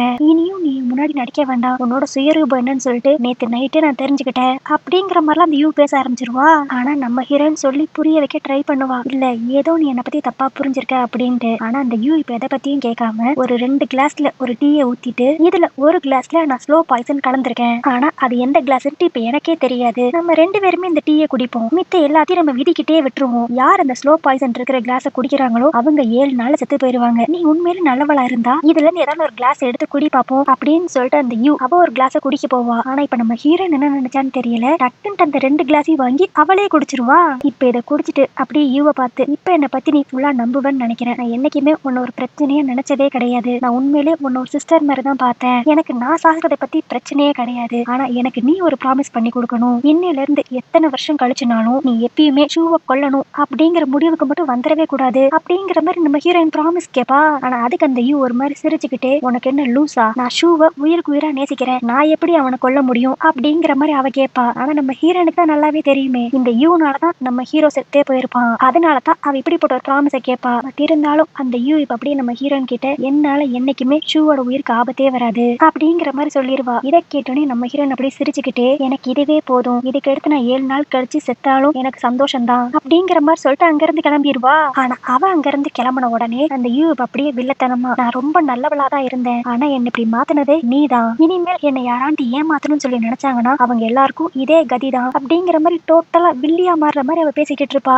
இப்போ இங்க இருந்து கிளம்பி போன நம்ம ஹீரோயின் அப்படியே சோகமா நம்ம ஹீரோட வீட்டுல தான் உட்காந்துருப்பாளா. ஆனா நம்ம ஹீரோயின் இப்படி ஸ்லோ பாய்சன் குடிச்சிருக்கா அப்படிங்கிற விஷயமே தெரியாத நம்ம ஹீரோ அவன் நார்மலா ஜாலியா நம்ம ஹீரோயின் கிட்ட பேசிக்கிட்டு இருப்பாங்க. அப்ப நம்ம ஹீரோனோட மனசுக்குள்ள இருக்கிறது எல்லாமே, இன்னும் 7 நாள் தான் நான் உயிரோட இருப்பேன், அதுக்குள்ள என்னோட லவ் லைஃப எவ்வளவு என்ஜாய் பண்ணணுமோ அவளை என்ஜாய் பண்ணிக்கணும் அப்படிங்கிற மாதிரி அவன் நினைச்சுக்கிட்டு இருப்பா. அதனால அடுத்த நாள் காலையில விடிஞ்சும் விடியாமையும் ஒரு பெரிய லிஸ்ட்டை வந்து நம்ம ஹீரோ கிட்ட கொடுப்பா. என்னன்னு கேட்டா, இதெல்லாம் டேட்டிங் பண்றப்ப பண்ண வேண்டிய விஷயங்கள், இப்ப நம்மளும் லவ் பண்றனால நம்மளும் இந்த விஷயங்கள்லாம் பண்ணலாம் அப்படின்பா. அதுல பார்த்தா ஒன்னா ஊர் சுத்துறது, ஒன்னா போட்டோ எடுத்துக்கிறது, அந்த மாதிரி நிறைய விஷயங்கள் இருக்கும். ஆனா அந்த காலத்துலதான் கேமராவே இருக்காதே. அதனால 2 பேரும் சேர்ந்து அழகா ஒரு ஹார்ட் சிம்பிள் மாதிரி மேக் பண்ணி அதை இன்னொரு ஒரு ஆளை விட்டு வரையலாம் சொல்லுவாங்க. ஆக்சுவலி இந்த பிக்சர் தான் நம்ம ஹீரோயின் இதுக்கு முன்னாடி டைம் டிராவல் பண்ணிட்டு வந்தப்ப டியூக்கா இருந்த நம்ம ஹீரோ காமிச்சிருப்பான். இதே மாதிரியே மாத்தி மாத்தி மேக்கப் போட்டு விட்டுக்கிறது, உப்பு மூட்டை ஏறி போகிறது, இந்த மாதிரி ஃபன்னா நிறைய விஷயங்கள் 2 பேரும் பண்ணிக்கிட்டு இருப்பாங்க. ஆனா அப்படி என்ஜாய் பண்ணிக்கிட்டு இருக்கப்பயே நம்ம ஹீரோனோட வாயில இருந்து ரத்தமெல்லாம் வர ஆரம்பிக்கும். என்னடா அந்த ஸ்லோ பாய்சனோட எஃபெக்ட் போல. ஆனா இந்த விஷயத்த பத்தி நம்ம ஹீரோக்கு தெரிஞ்சிடக்கூடாது அப்படின்ட்டு அந்த ரத்தத்தை எல்லாத்தையும் இவ மறைச்சிருவா. ஆனா அப்ப அப்படியே ஒருத்தவர் பேலஸ்ல இருந்து வந்து, ராஜா அவங்கள பாக்கணும்னு சொல்றாரு அப்படின்ட்டு நம்ம ஹீரோவை கூப்பிடுவாங்க. என்னன்னு பார்த்தா அந்த ராஜாவுக்கு இப்ப குட்டியா ஒரு குழந்தை பிறந்திருக்கான். அதை பாக்குறதுக்காக தான் நம்ம ஹீரோவை கூப்பிட்டு விடுவாங்க. ஆக்சுவலி அந்த குட்டி குழந்தை வேற யாருமே இல்ல, நம்ம இதுக்கு முன்னாடி பார்த்த அந்த குட்டி ராஜா தான். அவரு தான் இப்ப பிறந்திருக்காரு. இந்த விஷயம் தெரிஞ்ச உடனே நம்ம ஹீரோன் அப்படி பயப்பட ஆரம்பிப்பா. ஆனா இத பத்தி எதுவுமே தெரியாத நம்ம ஹீரோ, சரி ராஜா என்ன கூப்பிட்டு விட்டுருக்காரு, நான் போய் அவர்கிட்ட என்னன்னு பேசிட்டு திரும்பி நான் வீட்டுக்கு வரேன் அப்படின்ட்டு நம்ம ஹீரோ கிளம்பிடுவான். அதுக்கடுத்து இப்ப நம்ம ஹீரோவும் அந்த ராஜாவும் பேசுறதுதான் காட்டுவாங்க. அந்த ராஜாவுக்கு ரொம்ப உடம்பு சரியில்லாம போயிருச்சு போல. அதனால அவரே புரிஞ்சுக்குவாரு, இன்னும் கொஞ்சம் நல்ல நான் இப்ப நாள் செத்துருவேன், ஆனா இப்ப எனக்கு ஒரு மகன் இருக்கான், எனக்கு அடுத்து கண்டிப்பா அவன் தான் ராஜாவாக முடியும். ஆனா இந்த விஷயத்த நீங்கனால அக்செப்ட் பண்ணிக்கவே முடியாது. அதனால என் குழந்தைய தான் பண்ணாலும் பண்ணிடுவான். என் குழந்தையோட நல்லதுக்காகவும் இந்த நாட்டோட நல்லதுக்காகவும் நீ டியூக்கா பதவி ஏத்துக்கிட்டே ஆகணும் அப்படிங்கிற மாதிரி அந்த ராஜா ப்ளீஸ் பண்ணி கேட்பாரு. நம்ம ஹீரோக்கு ஆக்சுவலி டியூக் ஆகணும் அப்படிங்கிற எண்ணமே இருந்திருக்காது. அதனாலதான் அவன் ஜாலியா ஒரு பிளே பாய் மாதிரி சுத்திக்கிட்டு இருப்பான். ஆனா இப்ப சிச்சுவேஷன் இப்படி ஆனனால அந்த ராஜா ரொம்ப ப்ளீஸ் பண்ணி கேட்பான். அதனால நம்ம ஹீரோக்கும் வேற வழியே இல்லாம ஓகே அப்படிங்கிற மாதிரி ஒத்துக்குவான். இதுவே இன்னொரு பக்கம் இப்ப வீட்டுல நம்ம ஹீரோயினை தான் காட்டுவாங்க. அவ நம்ம ஹீரோக்காக வெயிட் பண்ணிக்கிட்டு இருக்கப்பே அப்படியே தலை சுத்துற மாதிரி வரும். என்னன்னா அந்த பாய்சன் ஃபுல்லா வேலையை காமிக்க ஆரம்பிச்சிருச்சு போல. அதனால நம்ம ஹீரோயின் அப்படியே தலை சுத்தி அதே இடத்துல கீழே விழுந்து இறந்துருவா. அவ இறந்து போன அடுத்த செகண்ட்லயே அவளோட உடம்பு இந்த டைம்ல இருந்து மறைய ஆரம்பிச்சிரும். ஆனா இவ இப்படி கரெக்டா மறைஞ்சு போக அதுக்கு அடுத்துதான் நம்ம ஹீரோ வீட்டுக்கே வருவான். ஆனா அங்க பார்த்தா இப்ப நம்ம ஹீரோயின் இருக்க மாட்டா. அதுக்கு பதிலா அவ எழுதி வச்ச லெட்டர் தான் இருக்கும். அந்த லெட்டரோட நம்ம ஹீரோயின் அந்த மோதிரத்தை வச்சு நான் உன்னை விட்டு போறேன், என்ன மறந்துரு அப்படிங்கிற மாதிரி எழுதி வச்சிருப்பா. நம்ம ஹீரோக்கு ஒன்னும் புரியாது. நான் என்ன தப்பு பண்ணேன், எதுக்காக அவ என்ன விட்டுட்டு போனா அப்படிங்கிற மாதிரி அவன் ஒரு மாதிரி கண் கலங்க ஆரம்பிச்சிருவான். ஆக்சுவலி இந்த ரீசன்னாலதான் எல்லாருமே இருந்து நம்ம ஹீரோயினை பார்த்து 7 வருஷத்துக்கு முன்னாடி நீ ஒண்ணுமே சொல்லாம அவனை விட்டுட்டு போனவ தானே அப்படிங்கிற மாதிரி சொல்லியிருப்பாங்க. சோ இப்ப எல்லாமே கனெக்ட் ஆகுதா கரெக்டா? அதுக்கடுத்து இங்க அப்படியே சீன் கட் பண்ணி பிரசன்ட்ல தான் காட்டுவாங்க. அங்க நம்ம ஹீரோயினோட ஃப்ரெண்டு ஐயோ ஹீரோயினுக்கு என்னாச்சு, அவ எங்க போனா அப்படிங்கிற மாதிரி தேடிக்கிட்டு இருப்பா. இப்ப அந்த இடத்துக்கு டக்குன்ட்டு நம்ம ஹீரோயின் திரும்பி வந்துருவா. அவ ஃப்ரெண்டுக்கு ஒன்னும் புரியாது. என்னடா திடீர்னு மாயமா மறைஞ்சு போறா, திடீர்னு அதே மாதிரி வந்துடுறா அப்படிங்கிற மாதிரி அவ குழம்பி போவா. ஆனா அப்பதான் நம்ம ஹீரோனுக்கு ஒரு விஷயம் தெரிய வரும். என்னதான் இவன் டைம் டிராவல் பண்ணி அங்க பல மாசங்கள் வாழ்ந்திருந்தாலும் இங்க ஜஸ்ட் ஒரு ஃபியூ செகண்ட்ஸ் தான் இந்த டைம் லைன்ல கிராஸ் ஆகி போயிருக்கும். அதுக்கடுத்து இப்ப நம்ம ஹீரோக்கு என்ன ஆச்சு அப்படிங்கறத தெரிஞ்சுக்கணுங்கிறதுக்காக நம்ம ஹீரோ டக்குன்ட்டு போன் எடுத்து நெட்ல நம்ம ஹீரோட பேரை போட்டு தேடி பாப்பா. ஆனா இப்பவும் அதுல ஹீரோவோட 28வது வயசுல அவன் செத்துட்டான் அப்படிங்கிற மாதிரி தான் போட்டிருக்கும். இதை படிச்சு பார்த்துட்டு நம்ம ஹீரோனுக்கு ஒண்ணுமே புரியாது. நான் தான் ஏற்கனவே நீங்க பத்தி வார்ன் பண்ணிட்டேன், அதே மாதிரி யூ கிட்டையும் நீ ஹீரோ எதுவும் பண்ணக்கூடாதுன்னு சொல்லி ப்ராமிஸ் வாங்கிட்டேனே, அப்படி இருந்தும் ஏன் அதே விஷயம் திரும்பி நடந்திருக்கு அப்படின்ட்டு கதறி அழுக ஆரம்பிச்சிருவா. ஆனா இப்படி அழுதுகிட்டே இருந்த வேலைக்கு ஆகாது. திரும்பி இன்னொருக்கும் டைம் டிராவல் பண்ணிட்டு போய் நான் எப்படியாவது ஹீரோவை காப்பாத்திரணும்ட்டு வழக்கம் போல அந்த கவிதையை சொல்லி அந்த ரிங்கை அப்படியே கையில பிடிச்சிருப்பாளா. உடனே மறுபடியும் நம்ம ஹீரோயின் டைம் டிராவல் பண்ணிட்டு போயிருவா. இந்த வட்டம் நம்ம ஹீரோயின் ஸ்ட்ரைட்டா நம்ம ஹீரோட வீட்டுக்கு தான் வந்திருப்பா. ஆனா அவனுக்கு 21 வயசா இல்ல 28 வயசா அப்படிங்கறது அவளுக்கு தெரியாது. அதனால ரைட்டா நம்ம ஹீரோட ரூமுக்கு போனா அங்க 2-3 கொள்ளக்காரங்க நம்ம ஹீரோவை கொல்றதுக்கு ரெடியா இருப்பாங்க. அப்புறம் அவங்க மண்டேல நம்ம ஹீரோயின் ஒரு போடு போட்டு நம்ம ஹீரோ எங்க இருக்கான் அப்படின்னு தேடி பார்த்தா அந்த இடத்துல நம்ம ஹீரோவுக்கு பதிலா ஒரு குட்டி பையன் இருப்பான். அவன் பேருமே ஷூங்கிற மாதிரி தான் சொல்லுவான். அப்புறம் தான் நம்ம ஹீரோயினுக்கு ஒரு பெரிய ஷாக்கிங்கான விஷயமே காத்திருக்கும். ஆக்சுவலி அங்க இருக்கிற குட்டி பையன் தான் ஹீரோவே. நம்ம ஹீரோயின் ஒவ்வொரு தடவை டைம் டிராவல் பண்ணிட்டு வரப்பையும் அப்படியே ரொம்ப பின்னாடி காலத்துக்கு தான் அவ வந்துகிட்டே இருந்திருக்கா. ஃபர்ஸ்ட் நம்ம ஹீரோக்கு 28 வயசு, அதுக்கடுத்து 21 வயசு, இப்ப அவனுக்கு 7 வயசு. இந்த மாதிரி ஒரு டைம் லைன்ல தான் அவ டிராவல் பண்ணிக்கிட்டு இருக்கா. அது மட்டும் இல்லாம இப்ப வந்த கொள்ளக்காரங்க நம்ம ஹீரோவோட அம்மா அப்பாவை போட்டு தள்ளிட்டு அடுத்து நம்ம ஹீரோவையும் போட்டு தள்ளலாங்கிற பிளான்ல இருப்பாங்க. இது தெரிஞ்ச நம்ம ஹீரோயின் எப்படியோ நம்ம ஹீரோவை மட்டும் பாதுகாப்பா ஒரு இடத்துல உட்கார வச்சுட்டு திரும்பி இவளால இவனோட உயிருக்கு எந்த ஆபத்தும் வந்துடக்கூடாதுன்ட்டு அப்ப குட்டி பையனா இருக்கிற நம்ம ஹீரோ கிட்ட இங்க பாரு, நான் ஒரு தேவதை, நான் ஒரு தடவை தான் உன்னோட கண்ணு முன்னாடி தெரியுவேன். ஃபியூச்சர்ல என்ன மாதிரியே யாராவது உன்கிட்ட வந்தாங்கன்னா அவங்க கிட்ட நீ பேசாத, அவங்க பக்கம் கூட நீ திரும்பி பார்க்காத, அவங்களால உனக்கு ஆபத்து அப்படிங்கிற மாதிரி அந்த குட்டி பையன் கிட்ட வார்ன் பண்ணிருவா. ஏன்னா அவளுக்கு நல்லாவே தெரிஞ்சிருச்சு இவ அவனோட வாழ்க்கையில மறுபடியும் வந்தான்னா நம்ம ஹீரோட உயிருக்கு ஆபத்துன்ட்டு. அதனாலதான் குட்டி பையனா இருக்கிற நம்ம ஹீரோ கிட்ட இப்படி எல்லாம் சொல்லுவா. அடுத்து இப்ப அந்த கொள்ளக்காரங்க கிட்ட இருந்து எப்படியான்ட்டு இவனை காப்பாத்தணுங்கிறதுக்காக இவனை ஒளிய வச்சுட்டு வெளியே இருக்கிற அவங்களை எப்படியா டிஸ்ட்ராக்ட் பண்ணுன்ட்டு நம்ம ஹீரோயின் வெளியே போவா. ஆனா அந்நேரம் அந்த கொள்ளக்காரங்க நம்ம ஹீரோயினை போட்டு தள்ளிடுவாங்க. பட் சின்ன வயசா இருந்து நம்ம ஹீரோ எஸ்கேப் ஆயிருவான். சோ இந்த காலகட்டத்துல அவ செத்துட்டானாவே ஆட்டோமேட்டிக்கா அவ பிரசன்ட்க்கு வந்துருவாள். இப்பவும் அதே மாதிரி திரும்பி பிரசன்ட்க்கு வந்துருவா. சரி இந்த வட்டம் மட்டும் நம்ம ஹீரோவோட உயிரை காப்பாத்திட்டோமா அப்படின்னு செக் பண்றதுக்காக ஆன்லைன்ல நம்ம ஹீரோவை பத்தி சர்ச் பண்ணி பாப்பா. பார்த்தா இந்த வட்டமும் நம்ம ஹீரோ 28வது வயசுல இறந்துட்டான் அப்படிங்கிற மாதிரி தான் மென்ஷன் ஆயிருக்கும். இதை பார்த்து நம்ம ஹீரோயின் ரொம்ப வெக்ஸ் ஆயிருவா. பட் இருந்தாலும் இதை நான் நிப்பாட்டவே மாட்டேன், நான் திரும்பி டைம் டிராவல் பண்ணுவேன் அப்படின்ட்டு இப்ப இந்த ரிங்க கையில வச்சுக்கிட்டு வழக்கம் போல அந்த கவிதையை சொல்லுவா. ஆனா இந்த வட்டம் நம்ம ஹீரோயினால டைம் டிராவல் பண்ணவே முடியாது. அவ அப்படி பிரசன்ட்லயே தான் இருப்பா. அவ எத்தனை தடவை ட்ரை பண்ணாலும் அவளால டைம் டிராவல் பண்ணவே முடியாது. இதனால நம்ம ஹீரோயின் ரொம்ப உடஞ்சு போய் கடைசியில என்னால அவனை காப்பாற்றவே முடியலையே அப்படின்ட்டு கதறி கதறி அழுக ஆரம்பிச்சிருவா. இதனாலேயே நம்ம ஹீரோயின் அப்படியே வீக் ஆகி அதே இடத்துல மயக்கம் போட்டு விழுந்துருவாளா. அப்ப அப்படியே அவளுக்கு ஒரு 5-6 வருஷத்துக்கு முன்னாடி நடந்த ஒரு சம்பவம் ஞாபகம் வரும். என்னன்னா இவ ஒரு நாள் நைட்டு ரோட்ல நடந்து போய்கிட்டு இருக்கப்ப ஒரு கார் இவ மேல மோதுற மாதிரி வரும். அந்நேரம் டக்குன்ட்டு ஒரு வயசான ஆள் தான் நம்ம ஹீரோயினை காப்பாத்திருப்பான். அவன் அப்படி காப்பாத்திட்டு இந்த ரிங்க நம்ம ஹீரோயின் கையில கொடுத்து இது உனக்கு சேர வேண்டிய ரிங்கு, உனக்காக அங்க நான் காத்துக்கிட்டு இருக்கேன், நீ சீக்கிரம் என்ன பாக்குறதுக்கு வா அப்படிங்கிற மாதிரி இந்த ரிங்க கொடுத்து அந்த வயசானவன் சொல்லியிருப்பான். நம்ம ஹீரோனுக்கு ஒன்னும் புரிஞ்சிருக்காது. அவ ஒரு மாதிரி இந்த ரிங்க பார்த்து அப்படியே கன்ஃபியூஸ் ஆகி நின்றுப்பா. இப்ப இந்த விஷயங்கள்லாம் நம்ம ஹீரோயினுக்கு பிரசன்ட்ல ஞாபகம் வந்துருமா. அப்புறம் தான் நம்ம ஹீரோயின் நல்லா கனெக்ட் பண்ணி பாப்பா. அந்த வயசானவன் மாதிரி வந்தது வேற யாருமே கிடையாது, நம்ம ஹீரோ தான். அவன் தான் எப்படியோ ஃபியூச்சருக்கு டைம் டிராவல் பண்ணி நம்ம ஹீரோயினை பார்த்து அந்த ரிங்க கொடுத்துட்டு போயிருப்பான். சோ இப்படிதான் அந்த காலகட்டத்துல இருந்த ரிங்கு இப்ப நம்ம ஹீரோயின் கையில வந்திருந்திருக்கும். இதுலயே நம்ம ஹீரோயின் ஒரு விஷயத்த நல்லா புரிஞ்சுக்குவா. நம்ம ஹீரோ சாகல, ஹிஸ்டரியில அவனை பத்தி எழுதியிருக்க விஷயங்கள் தான் தப்பா இருக்கு. ஏன்னா அவன் உயிரோடு இருந்தனால தான் வயசான தோற்றத்துல வந்து என்ன பார்த்துட்டு போயிருக்கான். அது மட்டும் இல்லாம அவனோட கல்லறையில இருந்து எடுத்த லவ் லெட்டர் அவன் எனக்காக எழுதுனதுதான். அதை நான் படிச்சு பார்த்தா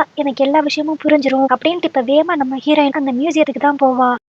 இப்ப அங்க இருக்கிற லவ் லெட்டர் படிக்கிறப்பதான் நம்ம ஹீரோ உண்மையில அந்த லெட்டர்ல என்ன மீன் பண்ணிருக்கான் அப்படிங்கிற விஷயம் நம்ம ஹீரோனுக்கு புரிய வரும். அதுல நம்ம ஹீரோ என்ன மீன் பண்ணி எழுதியிருப்பான்னா, நான் 7 வயசா இருக்கிறப்ப உன்னை பாத்திருக்கேன், அதுக்கடுத்து நீ திடீர்னு மாயமா மறைஞ்சிட்ட, அதுக்கடுத்து 21 வயசுலயே உன்னை பார்த்தேன், அப்பவும் நீ மாயமா மறைஞ்சிட்ட, நான் கூட நீ என்னை விட்டுட்டு போயிட்டியோன்னு சொல்லி நினைச்சேன், ஆனா 28 வயசுல எப்ப என் கண்ணு முன்னாடி நீ இறந்து போய் மாயமா மறைஞ்சு போனியோ அப்பதான் எனக்கு ஒரு விஷயம் நல்லாவே புரிஞ்சுச்சு. நீ என்னதான் வேற ஒரு உலகத்துல இருந்து வந்திருந்தாலும் நீ என்னோட வாழ்க்கையில எப்பயும் என்னோட பாஸ்ட்ல மட்டும்தான் இருந்திருக்க. ஆனா நான் தான் அதை சரியா புரிஞ்சுக்காம உனக்காக நான் ஃபியூச்சரை தேடி வெயிட் பண்ணிக்கிட்டு இருந்தேன் அப்படிங்கிற மாதிரி அவன் மீன் பண்ணி எழுதியிருப்பான். அதாவது நம்ம ஹீரோ என்ன சொல்ல வரான்னா, நம்ம ஹீரோயின் ஒவ்வொரு தடவை டைம் டிராவல் பண்றப்பையும் அவ 7 வருஷத்துக்கு அப்படியே பின்னாடியே தானே போயிருப்பா, அதைத்தான் அவன் மீன் பண்ணியிருக்கான். பட் இருந்தாலும் என்னைக்காண்டு ஒரு நாள் நான் திரும்பவும் உன்னை ஃபியூச்சர்ல பாத்துருவேன் அப்படிங்கிற நம்பிக்கையோட தான் உனக்காக நான் வெயிட் பண்ணிக்கிட்டே இருந்தேன். ஆனா கடைசி வரைக்கும் உன்னை மீட் பண்ணவே முடியல. அப்படி இருக்கிற சமயத்துலதான் அந்த ரிங் மூலியமா நான் உன்னோட காலத்துக்கு உன்னை பார்க்க வந்தேன். சோ உன்னை அங்க வச்சு பார்த்ததுலயே என்னோட மனசு நிம்மதியாயிருச்சு. என்னதான் என்னோட காதலிக்காக நான் வெயிட் பண்ணிக்கிட்டு இருக்கிறது எனக்கு ஒரு வழியை கொடுத்திருந்தாலும் நம்ம காதல் ஒரு வித்தியாசமானதுதான். நான் என்னைக்குமே உன்னை மீட் பண்ணதை நினைச்சு சந்தோஷம் தான் படுறேன் அப்படிங்கிற மாதிரிலாம் அந்த லெட்டர்ல எழுதியிருப்பான். இப்போ இதை படிக்க படிக்க நம்ம ஹீரோனுக்கு அப்படி கண்ணீர் மட்டும்தான் வரும். ஒரு பக்கம் நம்ம ஹீரோ எப்படியோ கடைசி வரைக்கும் உயிரோட இருந்துட்டான் அப்படிங்கிற ஒரு சந்தோஷம், பட் இருந்தாலும் இனி இவளால நம்ம ஹீரோவை பார்க்க முடியாதுல, அதை நினைச்சு அவ வருத்தப்பட்டுக்கிட்டு இருப்பா. அப்படி இருக்கிற சமயத்துல நம்ம ஹீரோயின் கீழே இருக்கிற ரிங் அப்படியே கீழே விழுக அது அப்படியே கரெக்டா இன்னொரு ஆள் கால் கீழே போய் நிக்கும். சரி யாருடா அந்த ஆளு அப்படின்னு சொல்லி காட்டுவாங்கன்னு சொல்லி பார்த்தா அந்த இடத்துல அப்படியே அந்த கதையை முடிச்சிருவாங்க. சோ இதை நம்ம 2 விதமா எடுத்துக்கலாம். ஒண்ணு, நம்ம ஹீரோயினால இனிமேல் பாஸ்டுக்கு போக முடியாது, அதனால அவங்க காதல் கதை இன்கம்ப்ளீட் ஆயிருச்சு அப்படிங்கிற மாதிரி எடுத்துக்கலாம். இன்னொரு ஒரு விதம், இப்ப அந்த ரிங் போய் ஒருத்தவங்களோட கால் கீழே விழுகும்ல, அவங்களோட ட்ரெஸ் எல்லாம் பார்த்தா பழைய காலத்து டியூக் போட்டிருந்த ட்ரெஸ் மாதிரியே இருக்கும். நம்ம ஹீரோயினை பாக்குறதுக்காக நம்ம ஹீரோ திரும்பவும் டைம் டிராவல் பண்ணிட்டு வந்துட்டான் அப்படிங்கிற மாதிரி எடுத்துக்கலாம். சோ இந்த மாதிரி ஒரு ஓப்பன் எண்டிங்கோட இந்த டிராமாவை இங்க முடிச்சிருவாங்க. இந்த லவ் ஸ்டோரி உங்களுக்கு பிடிச்சிருந்துச்சுன்னா லைக் பண்ணிருங்க, ஹைப் பண்ணிருங்க. இந்த ஸ்டோரியை பத்தி நீங்க என்ன நினைக்கிறீங்கிறதும் கீழே கமெண்ட்ல மென்ஷன் பண்ணிருங்க. வேற ஒரு கதையோட வேற ஒரு வீடியோல வந்து உங்களை பாக்குறேன். அது வரைக்கும் பை.